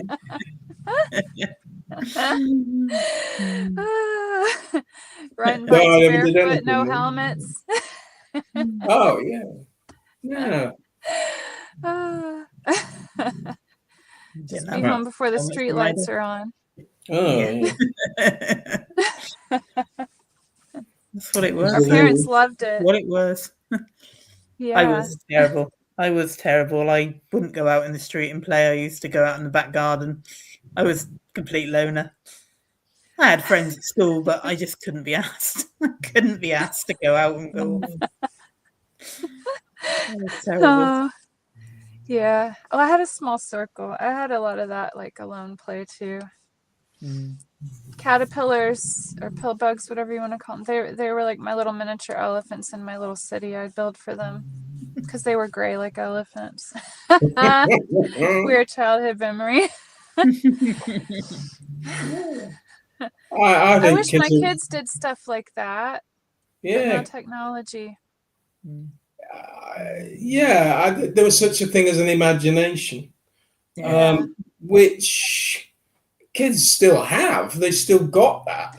But yeah, my son does in Minecraft. Yeah. and Play-Doh and Legos, but and his art and science stuff, but not like we did. I feel like they don't use active problem solving. No. Yeah, maybe not. And they want everything instant, so there's the lack of patience to even try to problem solve in a lot of them as well. That's like part of the dumbing down, and maybe that's why they've decided in the U.S. to take some of the fluoride out of the water. I was thinking of that one night when I couldn't sleep, which is many nights. But yeah, they don't need it anymore to dumb us down because they've got that mRNA thing and the Wi-Fi stuff to dumb us down when they want to. They may have just got to the point that if they dumb us down much more, we're going to have to struggle to put one foot in front of the other. They just need a signal now. Well, I don't drink water out of the what you might say faucet. Well, I don't drink that. I haven't for years, and I never took any of the shots. I did as a kid. So I'm hoping I haven't got any of this mRNA in us. Oh, you didn't get the shots? I'm so glad that you didn't have to. No, not I wasn't sure if you had to where you were at or not. No. Just wouldn't. Spent a lot of time trying to convince others not to. Same. And I saw some devastating results in my family. My uncle had to have his leg amputated because of clots. Oh my God. My cousin got turbo cancer that ate all his face out. Now he looks like. God. And my mum collapsed the same day as she got the first shot. Or was that the second shot? It was a second. It was a second shot. Yeah, and that was it. She couldn't walk. That was the one that put her in the wheelchair. That's the one that put her in. Yeah, she ended up bedbound. Yeah, and Jackie's dad basically died a week after taking his mRNA jab. The first one. The first one. Oh. Yeah.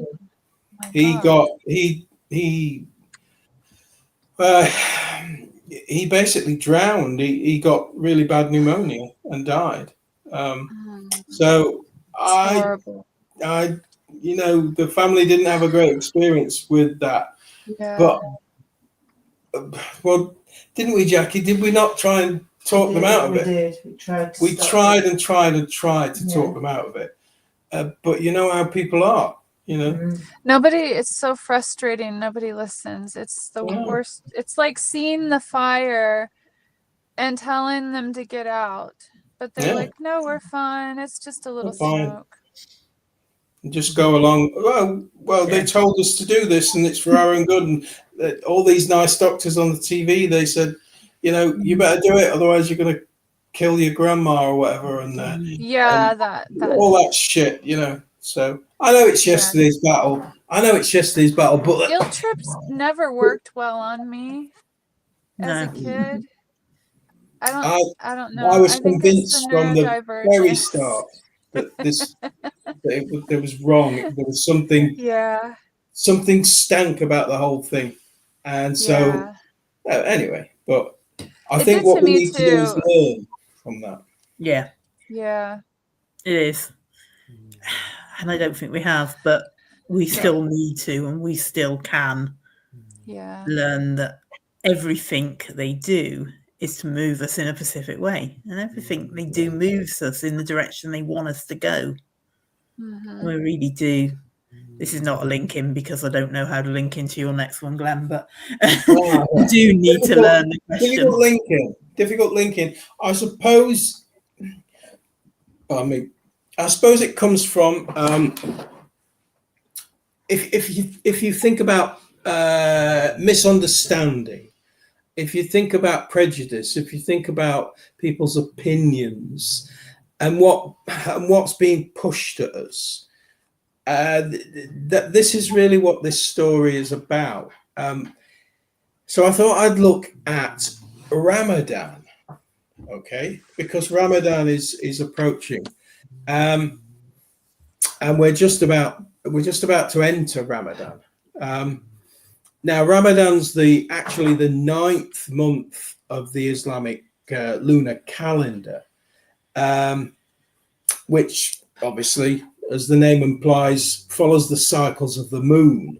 The Islamic calendar is a lunar calendar, and because of this, the month kind of shifts around. It shifts between 10 and 11 days each year, the start of Ramadan. So it moves, and it also moves through the different seasons over time. So because of the lunar cycles. Now, the actual start of Ramadan depends on the physical sighting, you might say, of the new crescent moon. And here's a sort of crescent moon. Here's a crescent moon. At slide 1, please. Okay, so that's the very first sort of sliver of the new moon, and the new moon signifies the new month. And as a result of this, this month can also vary slightly between countries because it might not be sighted at the same time. So there's a little bit of variance across that sort of whole timing thing. But Ramadan is actually one of the most sacred periods of the Islamic year. And currently the Islamic year this year is 1447. So we're in 1447, and that calendar, that Islamic calendar, began in our chronology, began in 622 AD, or is obviously in Islamic chronology, year 1. And that was when the Prophet Muhammad migrated to Medina. So that's when the Islamic calendar began, and that's why we're in the year 1447. This event's called the Hijrah, and the Muslim calendar is named the Hijri because of this. So that is the event that started the Islamic calendar and the way that they measure time. Okay. Now, this holy month is defined. Well, it's defined by fasting, as we all know. It's defined by fasting from dawn until sunset. And during those hours, no food or drink is allowed during daylight hours. And that's, not even a sip of water. You can't even have a sip of water during daylight hours. Jeez. Now, Ramadan's also a time when Muslims are expected to give charitable donations. And these charitable donations are known as Sudaka, which is charity is a fundamental Islamic principle. It reflects your gratitude to God for the blessings that you have in your life, and by sharing what you have with others, you can express this. And by charity, you also acknowledge, it's said, that everything ultimately belongs to God, that what you have isn't yours, it's just a blessing granted to you by Allah, and that it is every Muslim's duty to share what they have with others. And Muslims are encouraged to give generously to those in need. Now, every Muslim is expected to give a charitable gift at the end of Ramadan. That is the way that it is prescribed. And that is to express gratitude for the blessings of Ramadan.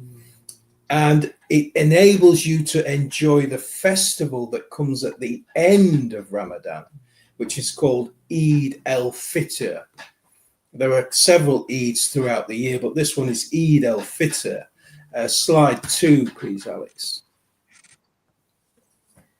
Now, this, obviously, this is just an image, but this festival is a celebration of the breaking of the fast at the end of Ramadan.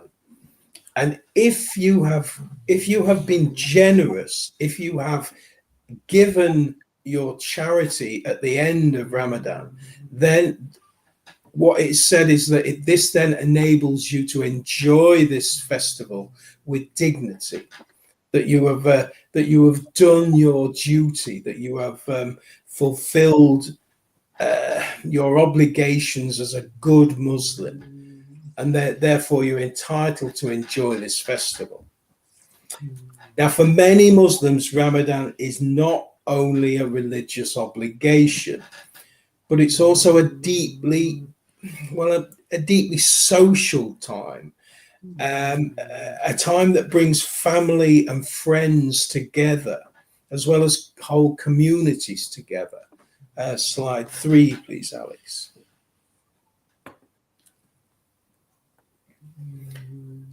Okay, so these are some guys, basically just being, friendly, just being. I think this is this was the actual slide I wanted to replace with another one, but it doesn't matter. This is it's not your fault. I told you 4 and not 3. It's my fault. But it doesn't matter because it's 4 and the new 4 looked closer together, so I just assumed it was that one. It's okay. That was my fault. But it kind of express this sort of camaraderie, this companionship idea. So especially during this occurs especially during meals, the meal that breaks the daily fast. That is always a family affair. It's a time for the family to come together. Now, fasting during Ramadan is actually one of the 5 pillars of Islam. So the 5 most important things within Islam, and the others are, well, they're basically the declaration of your faith, that you declare and show to the world that you are a Muslim. So that's one of the other pillars, as well as daily prayers and charity. Charity is one of the 5 pillars of Islam. And lastly, you've got the pilgrimage to Mecca, the Hajj, that all Muslims should undertake at least once in their life. So they're the 5 pillars of Islam.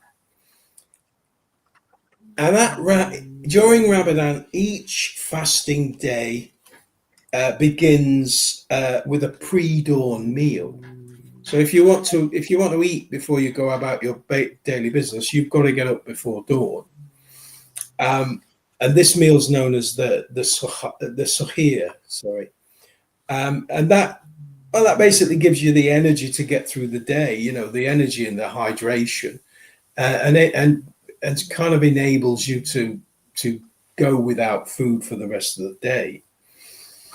And then the same again happens at sunset with the iftar, which is another meal that's usually started with dates and water, but then goes on to have all sorts of nice things in it. What have we got at slide 4, please, Alex? So this is some people enjoying the iftar, the sort of end of fast meal every day. Okay. Now, not only do people participate in the fast and participate in these family meals, but the mosques become especially active during Ramadan, and they put on extra services, extra nightly prayers, and people dedicate more time to reading and reflecting on the teachings of the Quran. It really is a holy month, a month of study of the Quran, a month of observing the fast, a month of inward reflection. So it's a kind of a yearly reset, you might say. It's a yearly reminder and a yearly resetting of everything it is to be a Muslim. Now, certain groups are obviously exempt from fasting, and they're people who are traveling, who can't help but not observe the fast. The sick, people who are sick, pregnant women, and the elderly. These are all exempt from fasting at Ramadan. And if for any reason you have to miss a day of fasting, you're also allowed to make it up at a later date, and that's left to your own conscience to decide. Because as a good Muslim, you would not wish to miss a day of fasting, because it's part of the whole thing. But you are allowed to catch up later on if you want. Now, ultimately, I would say Muslims across the globe, for Muslims across the globe, Ramadan is a time centered on faith, on compassion, on charity, and above all, on self-reflection. And we'll just end on slide 5, please, Alex. Okay, time for reflection. And this is 10 importance of Ramadan in self-improvement. And this is one of the aspects of Ramadan. It's about trying to be a better person. It's about trying to be a better Muslim. And a good Muslim is a good person, a charitable, a kind, a giving person, and someone who realizes their place in the scheme of things, in that God is everything, and you are just subject to God's will. And the whole reason, I mean, the whole thing about Islam is that it is a surrender to the will of God, and just to try to carry out what God would want. And for me, that indicates that God would want you to be a good person, and that's what they're trying to do. So I think it's important to know about other people's religious festivals. It's important to know about other people's religions. It's important to know where it comes from and what they're trying to do. Otherwise, it all seems a bit weird.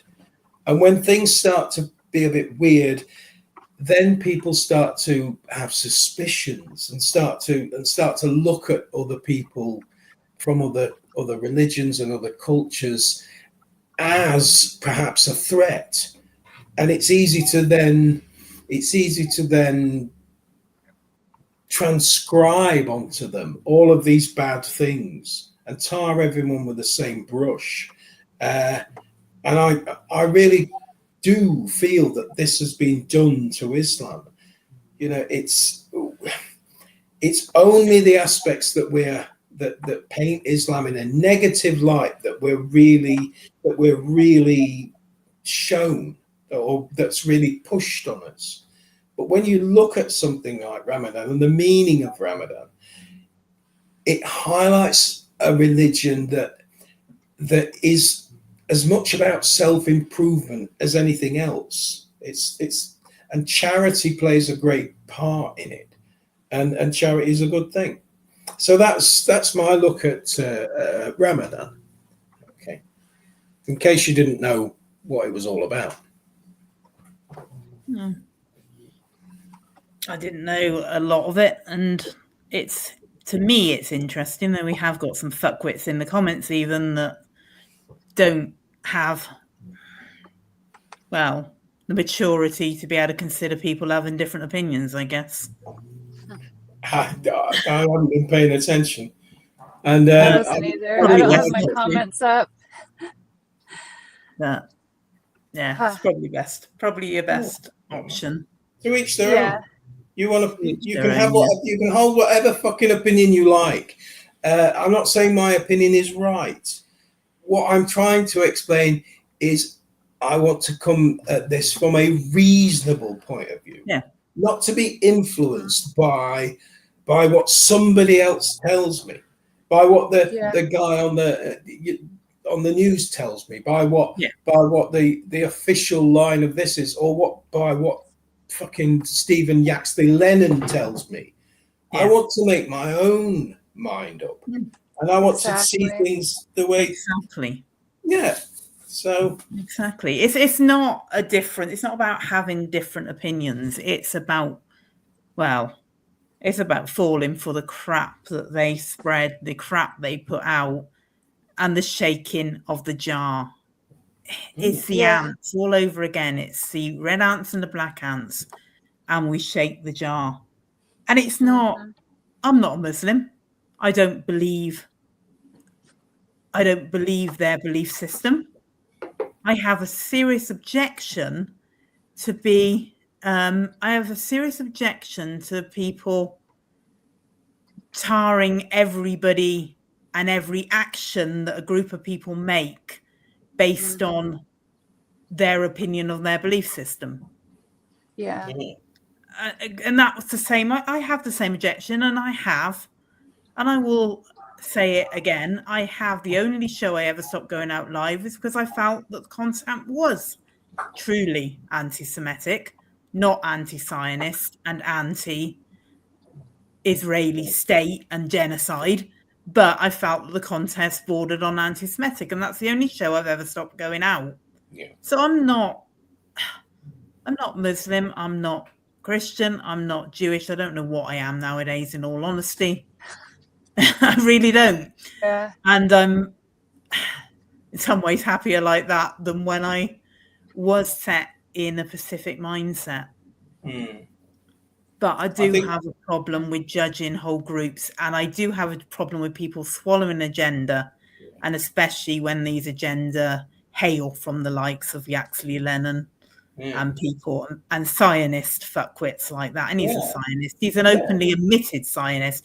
And Zionist fuckwits that leave the country and then try to make money out of more money, not just money out of their followers, more money out of their followers, because he's evidently run through and spent all the money he made out of his followers to pay the court fees that he never paid.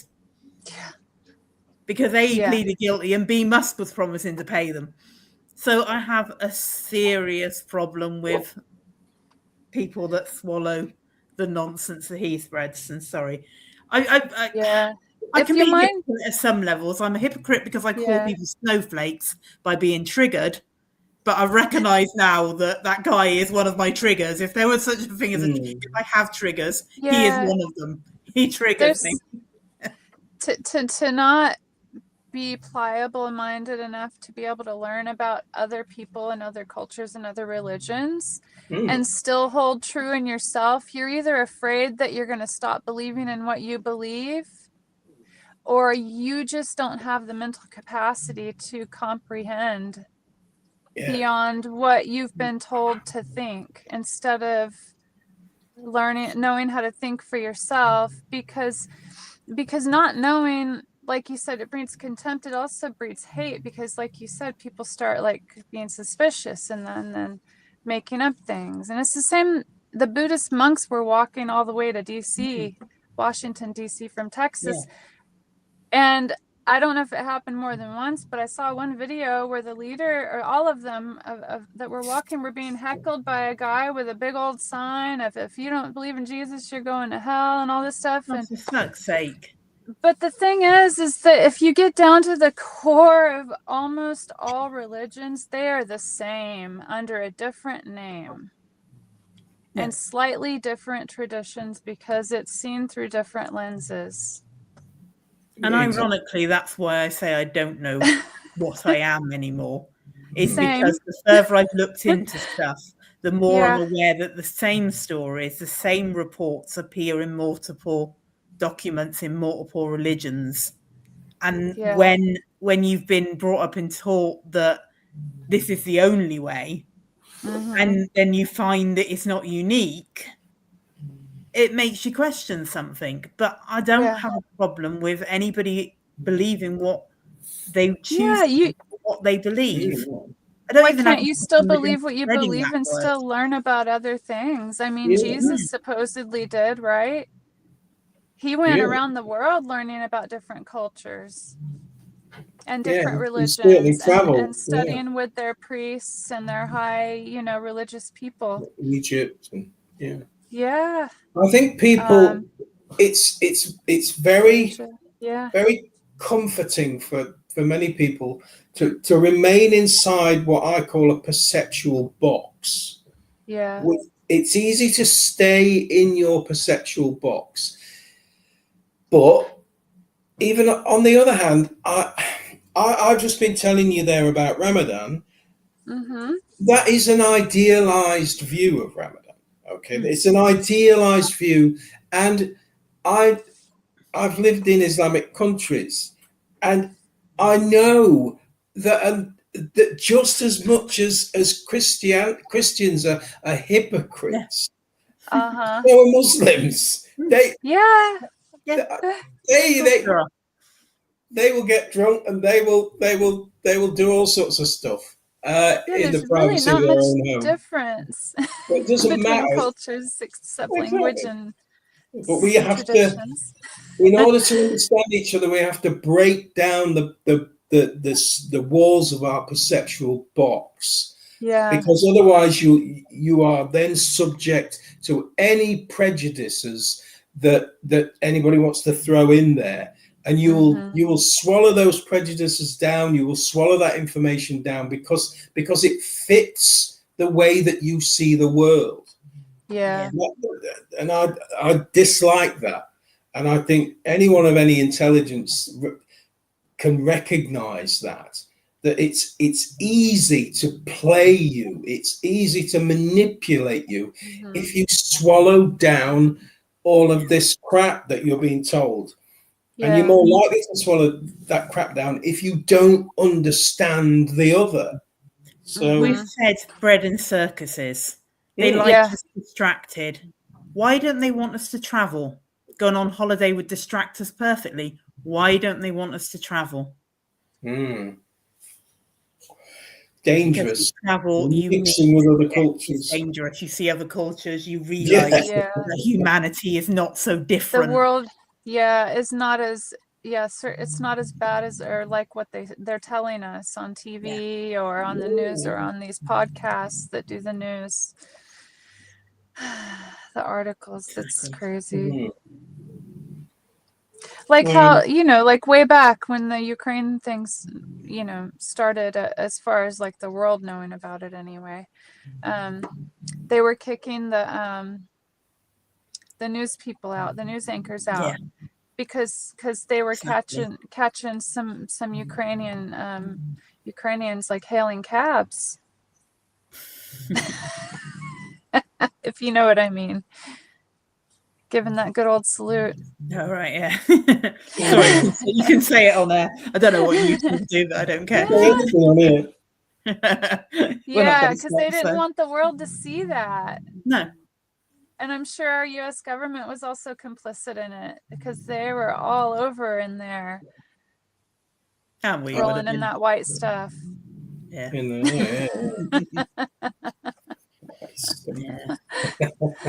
Are we talking about snow? What are we talking about? Oh, not snow, no. Not snow, no. No, I think we are in some ways. I think we are talking about snow. Yeah, the kind that Hunter Biden likes. Yeah, and probably a lot of them. And as they decided in the middle of Servant of the People, I think that's quite enough powder for the president's nose. Yeah. I'm sure. Quite enough powder for the president's nose. That is not accidental. I swear that line the is White not House accidental. Too. Yeah, I know. It's probably worked in there. Yeah. It's just shit like that. That like if you see it, you can't unsee it. But not everybody sees it. No. It's true. Yeah. Anyway, do we? It's like a horse with the blinders on because they're walking through the city and they don't want to get scared by the cars. Yeah. Yeah. Just keep staring straight ahead. Just Tunnel keep vision. your eyes Yeah. that way. Don't look over here. Don't look up. Don't look. Don't look sideways. Because then you might see something that might change your point of view. Yeah. And Exactly. that would be a very bad thing because your little brain will start to get confused and who knows what could happen. Yeah. Start to question things more. And the more people that question things, Don't be doing they lose that. control because they want chaos because they can create control out of it. Exactly. Yeah. Order out. Right. So just moving on because I noticed we're over the 2-hour mark already. So I'll just do these. 14, Got a last couple of stories, but they're very short, so I'll just do them very quickly. All right. And this is one where, of course, they're pushing the measles outbreaks everywhere, and this is based in. Well, it says some parts in the Midlands, and it says schools in Enfield in North London. And their argument is that there's such a problem with outbreaks that there's 100 cases. I mean, they haven't talked about how many people and how many schools that's over and how many in the area that is, but there's apparently 100 cases.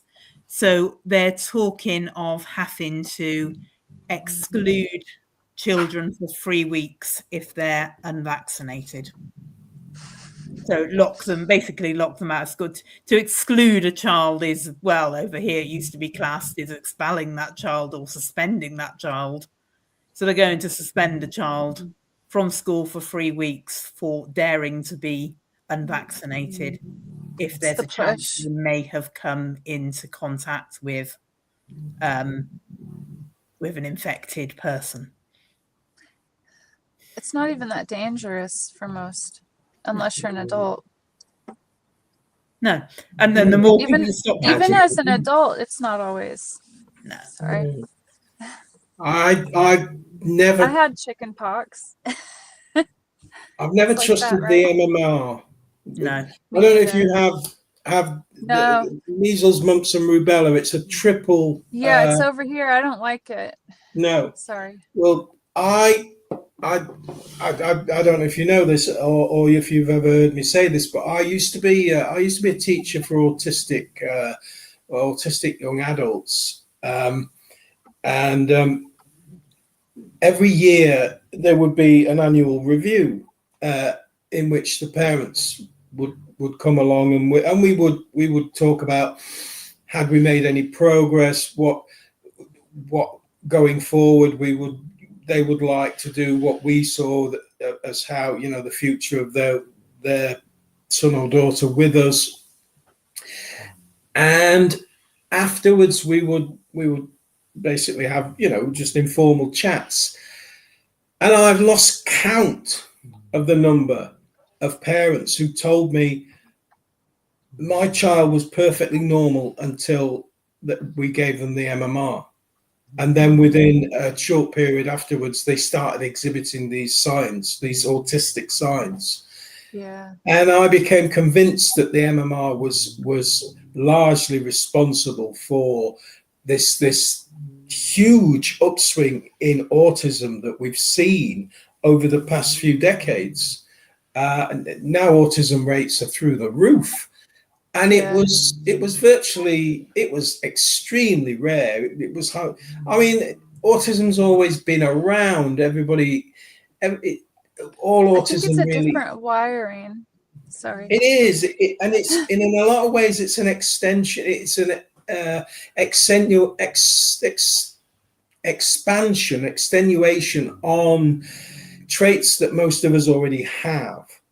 And that can be mild, and in some cases it can be extremely severe. Once you get beyond the non-verbal, then you get into violent and extreme end of autism, which can be very frightening and very severe and very damaging for the person themselves.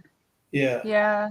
So I'm convinced, and I have recently seen some research that is confirming this, that it was denied and covered up and pushed aside. Nobody wanted to admit it, a bit like no one wants to admit the damage caused by the COVID jabs. You know, officially, well, yeah, there are a lot of excess deaths, but we've no idea why. That kind of They attitude. do. They just do. don't want to They tell know. us. They knew. And It it's was- a lot of different reasons. Yeah. It's a lot of different outcomes of why people died. Mm. It's horrible.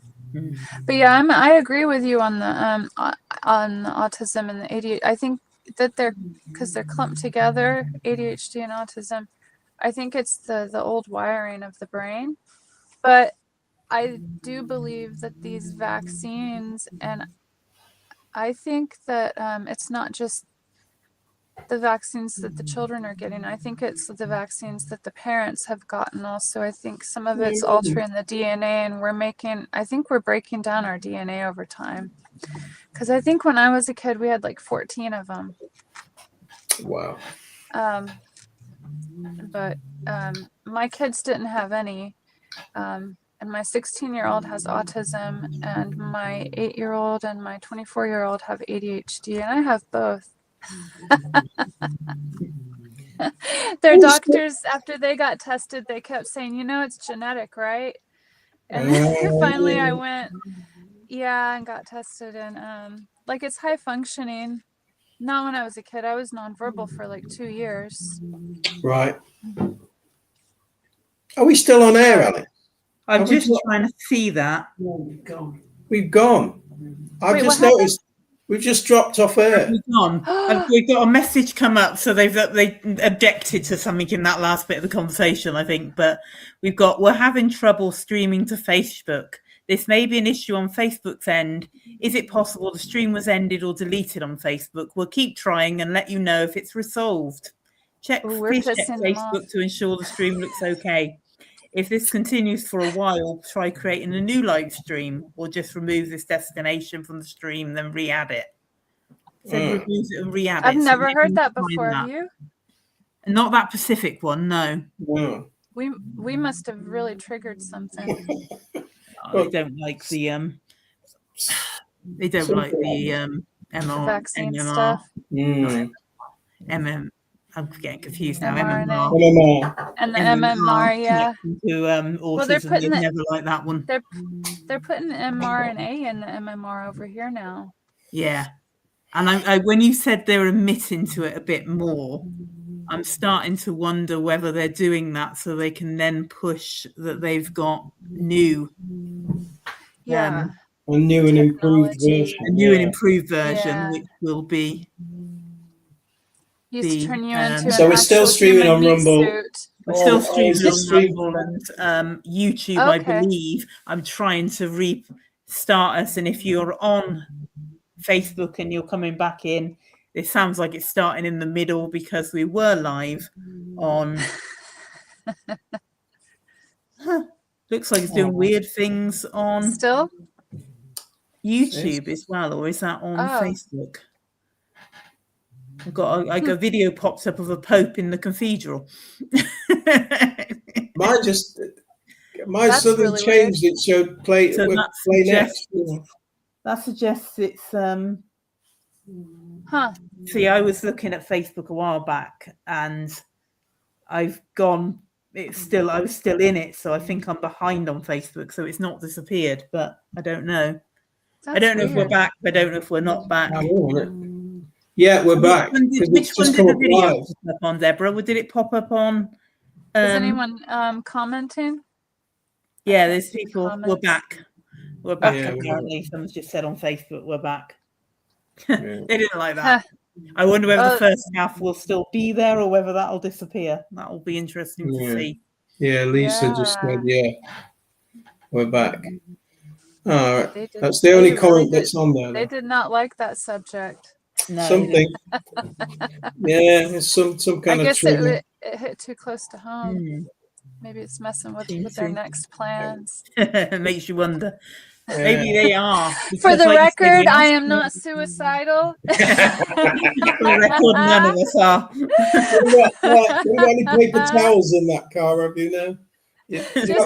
Just Oh, well, don't tissues. make it. Definitely don't make a noose out of that.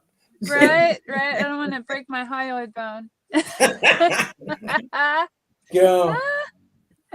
Okay. Oh, they're stupid for thinking we believe We that don't shit. think they liked the we don't think we liked us making a connection, or they're making a connection between autism. MMR and the MMR jab and autism. Yeah. Widely. No, but I think if you already genetically are prone to having it, that stuff will like horribly make it go worse. Perhaps. Yeah, there's a trigger maybe. You know Yeah. There's that theory about the COVID jab as well, though, that because the range of things it seemed to, and Jackie came up with this ages ago. Well, during COVID, she said what was supposed to be COVID.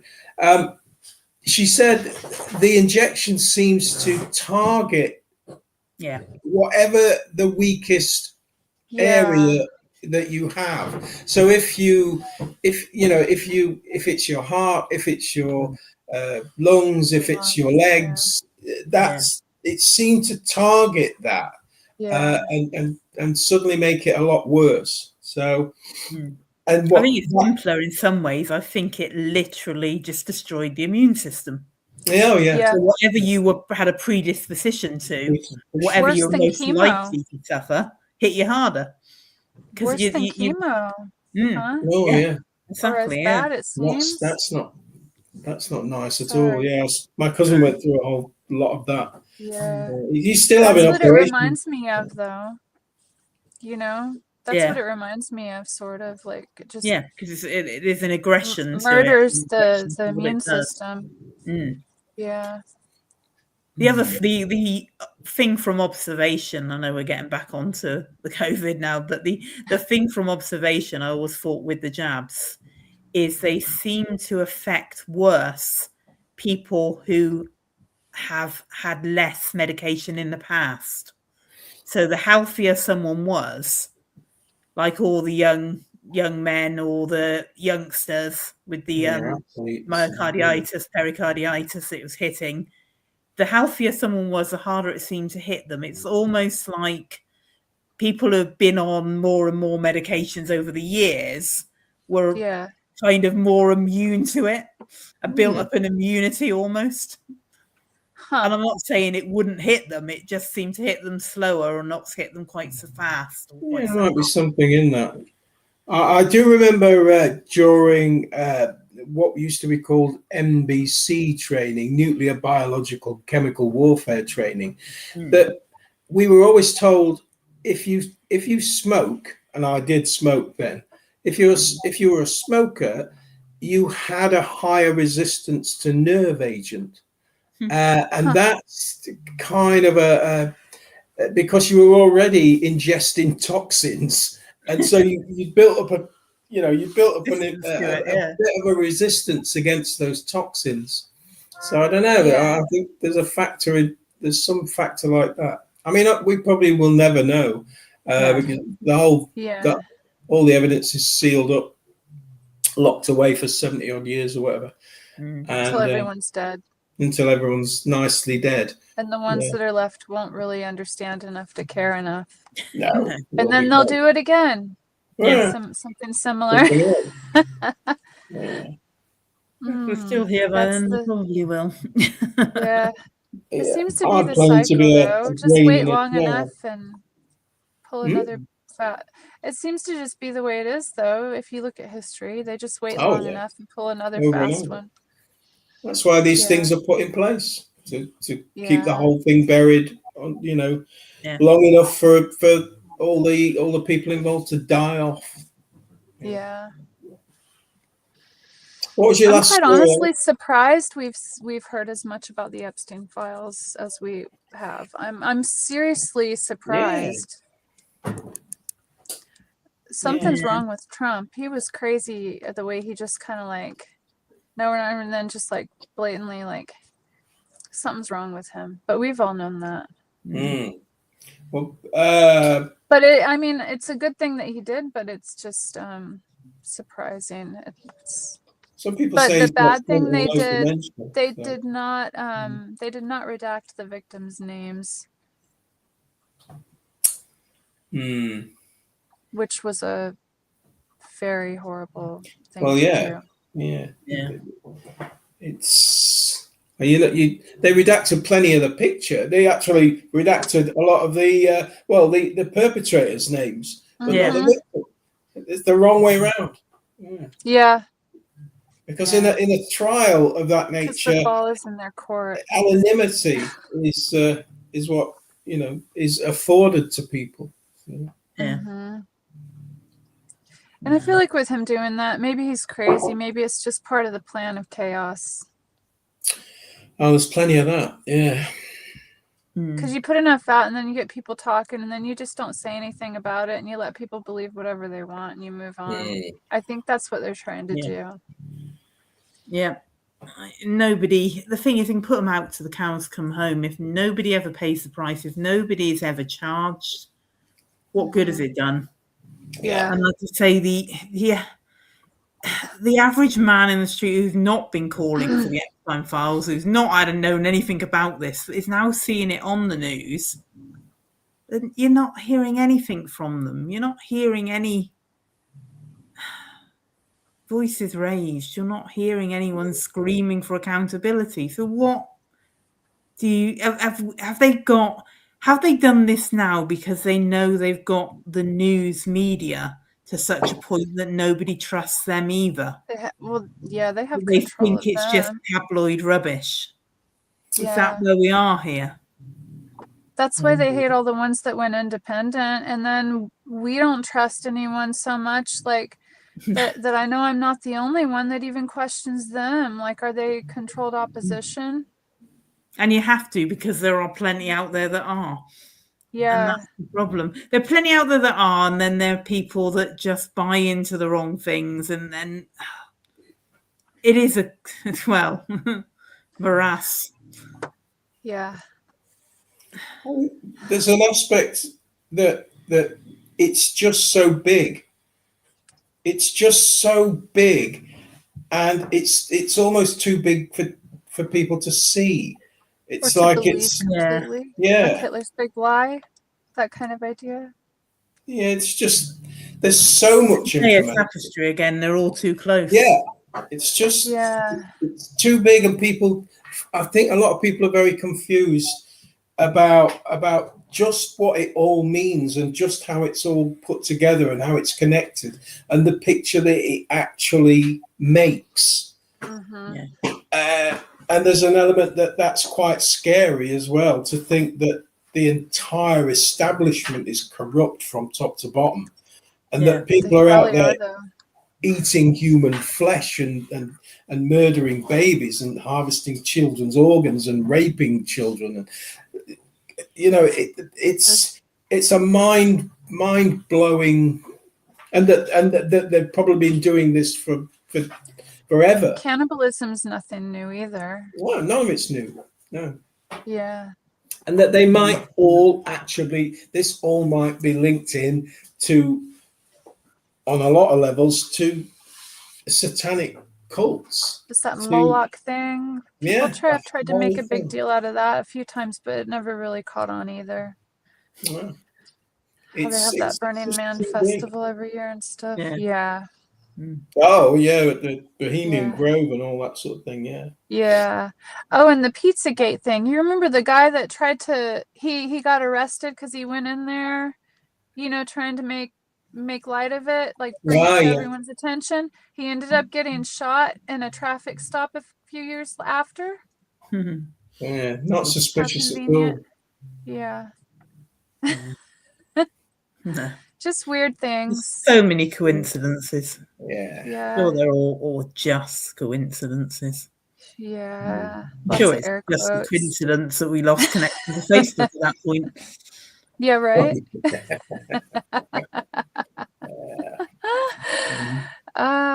It's crazy. Well, we always say we don't care who's watching. There was a point where no one was watching. I don't care. I mean, To be go out fair, I some think way. somebody was. I'll go Whether down that's fighting. a human or whether that's an AI, who knows? But somebody was watching Yeah. and then press disconnect. So 77th or Alice or Yeah. somebody. Hi. Yeah.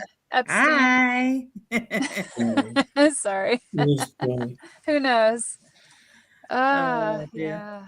Did you have another story, did you say? The only other one I had was a similar one because it's kind of what's going on with our schools in a way, and they've reckoned now, as well as excluding people if there's a case and they're unvaccinated for 3 weeks, they reckon now they've had to exclude up to 11,000 children of reception age. Now, reception age is 4 to 5. And they've had to send 11,000 children home due to out of control behaviour and violence. Wow. As well as launching attacks on teachers, fighting with fellow pupils, bullying, and bringing weapons to school. Wow. Where is this? This is in the UK, but it doesn't actually It's give like that here specific... too, it seems. It's starting young here too. I'm not being funny, but how can you not control a 4 to 5-year-old? I don't know. They can get you can have kids that have never been disciplined. Yeah. Well, these younger parents today, but I've never had to send them home. Sorry, carry on. Sorry, not all parents are bad, but some of the younger ones today, I don't know. I don't know. There's always been bad parents, but I don't know. I used to do Anchor Boys and they were 5 years, 5 to 7. And we only had them, it was a youth organisation, it was the lowest end of the Boys Brigade. And we only had them for an hour or 2 hours or so on a Friday night. And you'd get all sorts and all different levels of bringing up. But I've never had any I've had to send home because you couldn't control. I had one that I used to almost hate because all he would do is laugh. You'd tell him not to do something and he'd just Oh wow. It wasn't even the ones that misbehaved I quite liked because they had a bit of spirit to them, you know what I mean? I quite like the ones that misbehaved, but this one, he just looked at you like he had no comprehension of what you were saying at all, and you think, oh, what? But I never had to send him home. Yeah. Poor kid. I mean, the whole thing about school is that is young though. Sorry. It's a socialization thing as well, though, isn't it? When children first go to school, it's a very big thing in their lives. It's a very big change for them. I mean, how many mums have? I mean, I've seen it. Mums standing at the school gate crying because not me. Little Jamie, little Johnny didn't want to go to school, and we used to have to drag my daughter to school when she was young, but she was fine once you'd left and once you knew that she wasn't going to get your attention any longer. She was fine. That's what the teachers always used to say. She said it's absolutely fine once you've gone. She just wanted to play on your emotions so that you took her back home. It's attention. Kids love attention, even if it's not good attention. It doesn't matter. Matter. The negative reinforcement is just as powerful as positive reinforcement. So if a child can get what it wants by one or the other, they will. But I think we've got socialization issues as well today. We've got a lot more. We've got the screen generation. And you've seen all the videos of how they react if you take their screen away from them. Some of them become downright almost murderous. I've seen in videos, like Almost. Still don't even, you know what I I mean? believe Like, there was a Violent. news story about some kid that killed their mom over something, the internet or their phone, Wow. recently here in the States. how do you get to that stage, though? How do you let a kid get to that stage? Yeah. Not disciplining them when you Yeah. should. Yeah. That's what I'm saying. I mean, we've made it Not having practically consequences. Yeah. we've made it a horrific crime to discipline your children. Yeah. If a child is disciplined, I mean, to the extent where they might be smacked by their parents, that has become a crime. Yeah. And there's I have a funny story. When my 24-year-old was in 5th grade, I think it was, because it was the last year of elementary school. She came home when she came home one day. I had just popped her on the butt the night before. I didn't do belts and stuff like that. She did something she shouldn't have done. And she comes home the next day and she says, "If you ever spank me again, I'm going to call child services." And I said, "You go right ahead. I'll get you the phone." I said, "And you'll see that this was paradise compared to what will probably be life if you call them where they put you." yeah. But they were telling them at school that they're like setting the parents up for Inform failure. on your parents, yeah. And the kids for failure, then therefore it's like the shit rolls downhill. What did Nicola call? What did my wife Jackie can't hear us? No, she's got her earbuds in. She's listening to a book. Oh. So, yeah. Well, my daughter did call social services on us once when she was younger. And it was over something petty. It was over something that Jackie?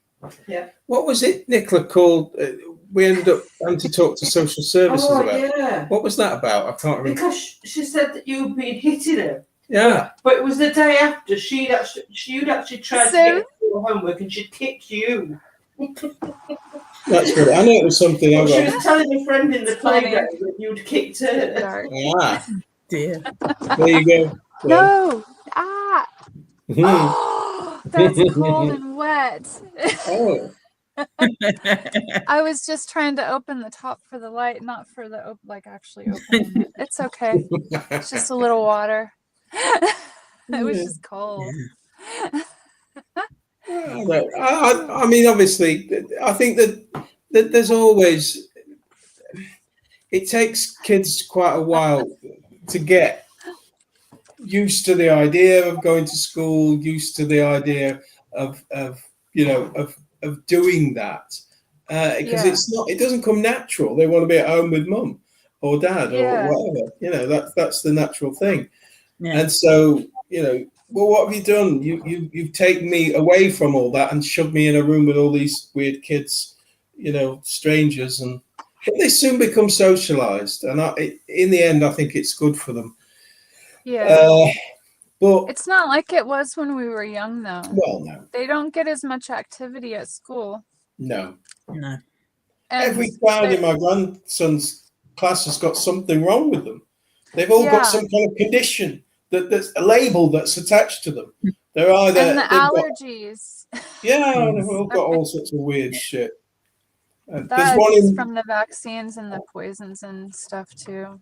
Yeah, I'm sure it's a combination of all sorts of things. But they all get these labels.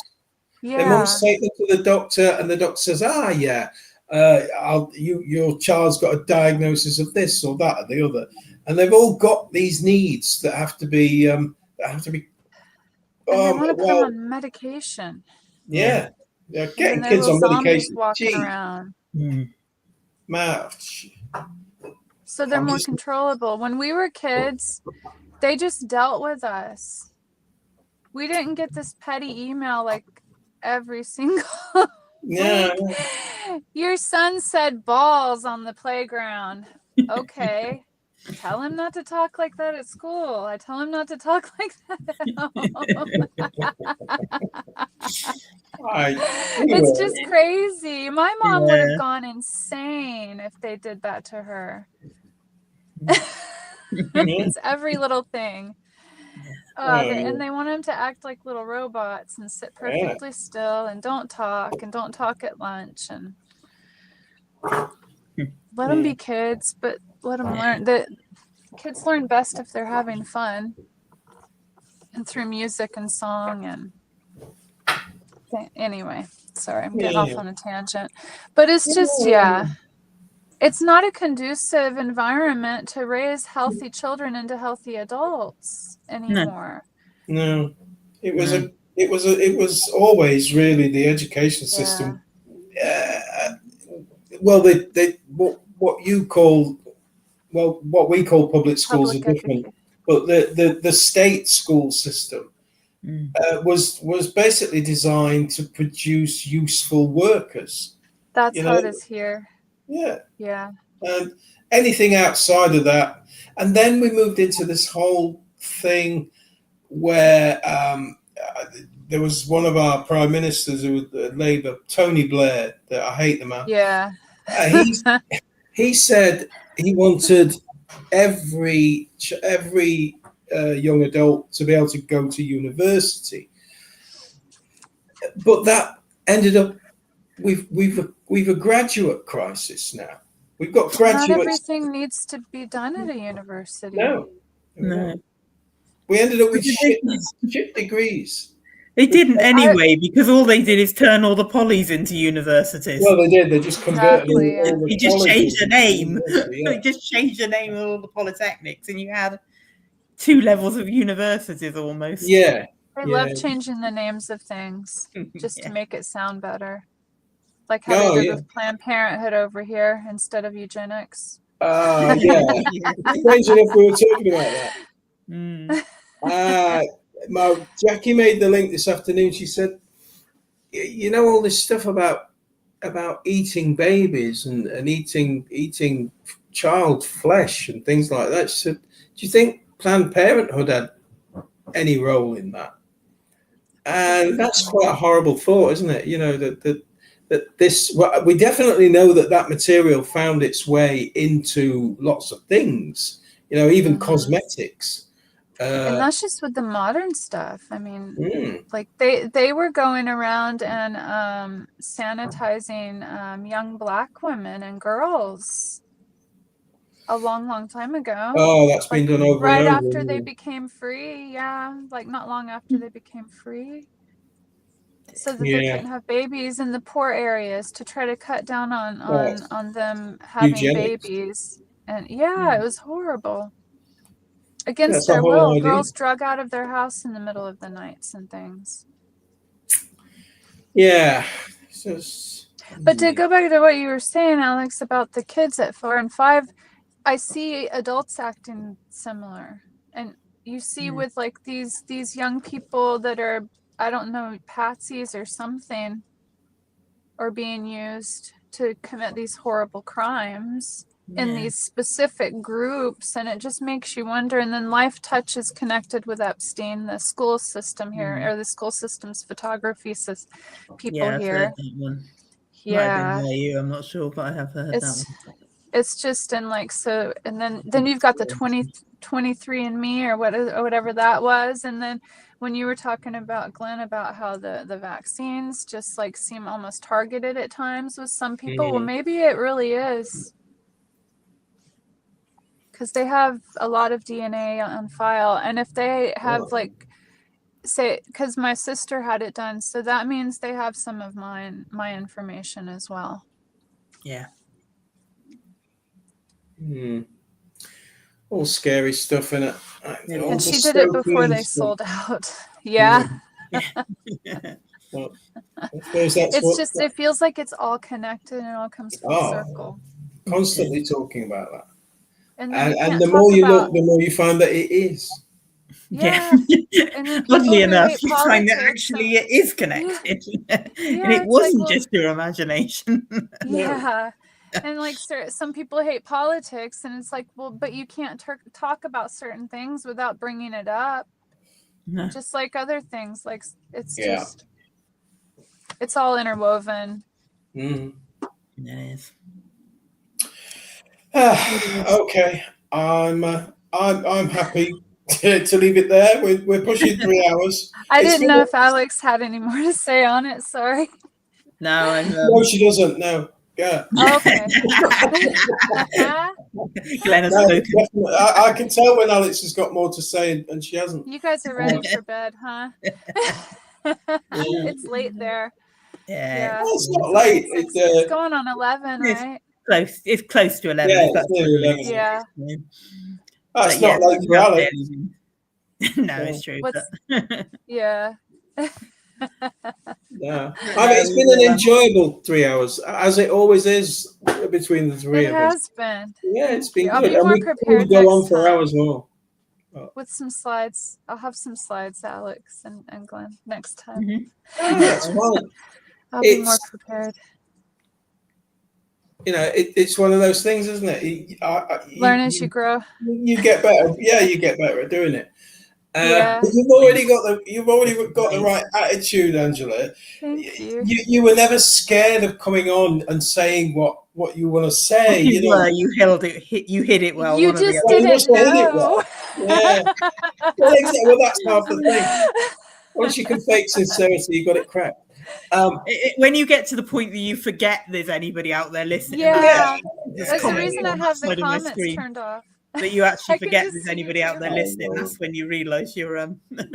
you've either got there or you've gone the wrong way, one or the other. Yeah.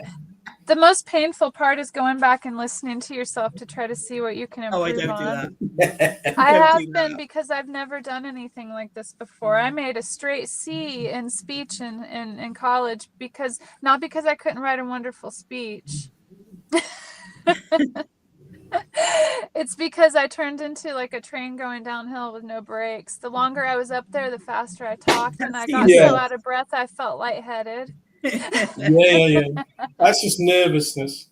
Yeah, that was a long time ago. Yeah. And then I don't know, I feel a little bit more I'm trying to come out of my bubble and stuff, because staying in the bubble never helps you grow. Exactly. Even if it feels comfortable, which is what that person in the comments needs to learn about other people's religions and customs. Yeah.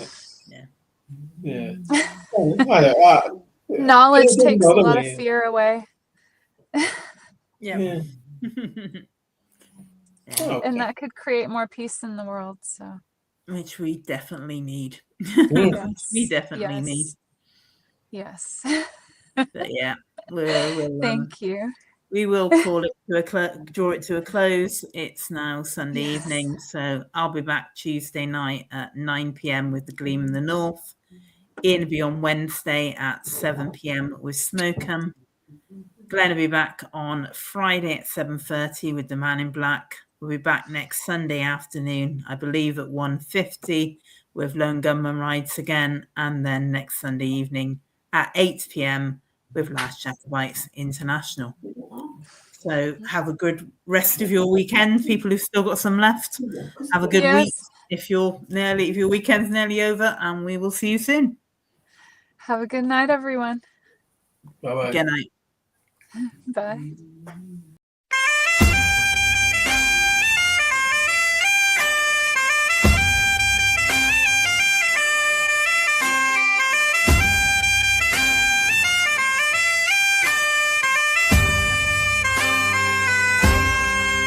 We are the last Jacobites, proud and free, will not be bought nor bend the knee. Like our bros cry and freedom's flame, we rise as one and stake our claim. Oh, side by side through storm and fight, we stand as one in truth and right. From every shore we answer the call. Clan Jacobite, we rise or fall.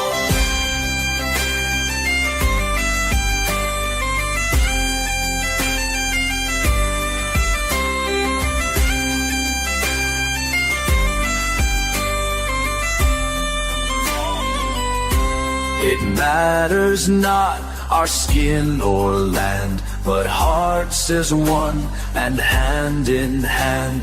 The blood we share is brave and bold, in woven dreams and legends old. Oh, side by side through storm and fight, we stand as one in truth and right.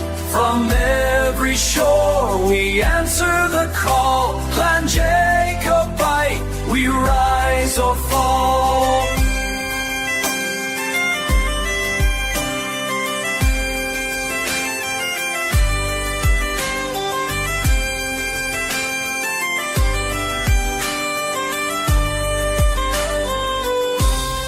I am you, and you are me, a thread within this tapestry. For hopes of all, for every name, we light the fire, we keep the flame. No sea can part us, nor the land. Together strong, we proudly stand. With courage, truth, and spirits high, we pledge our oath beneath the sky. Oh, side by side through storm and fight, we stand as one in truth and right. Raise the banner.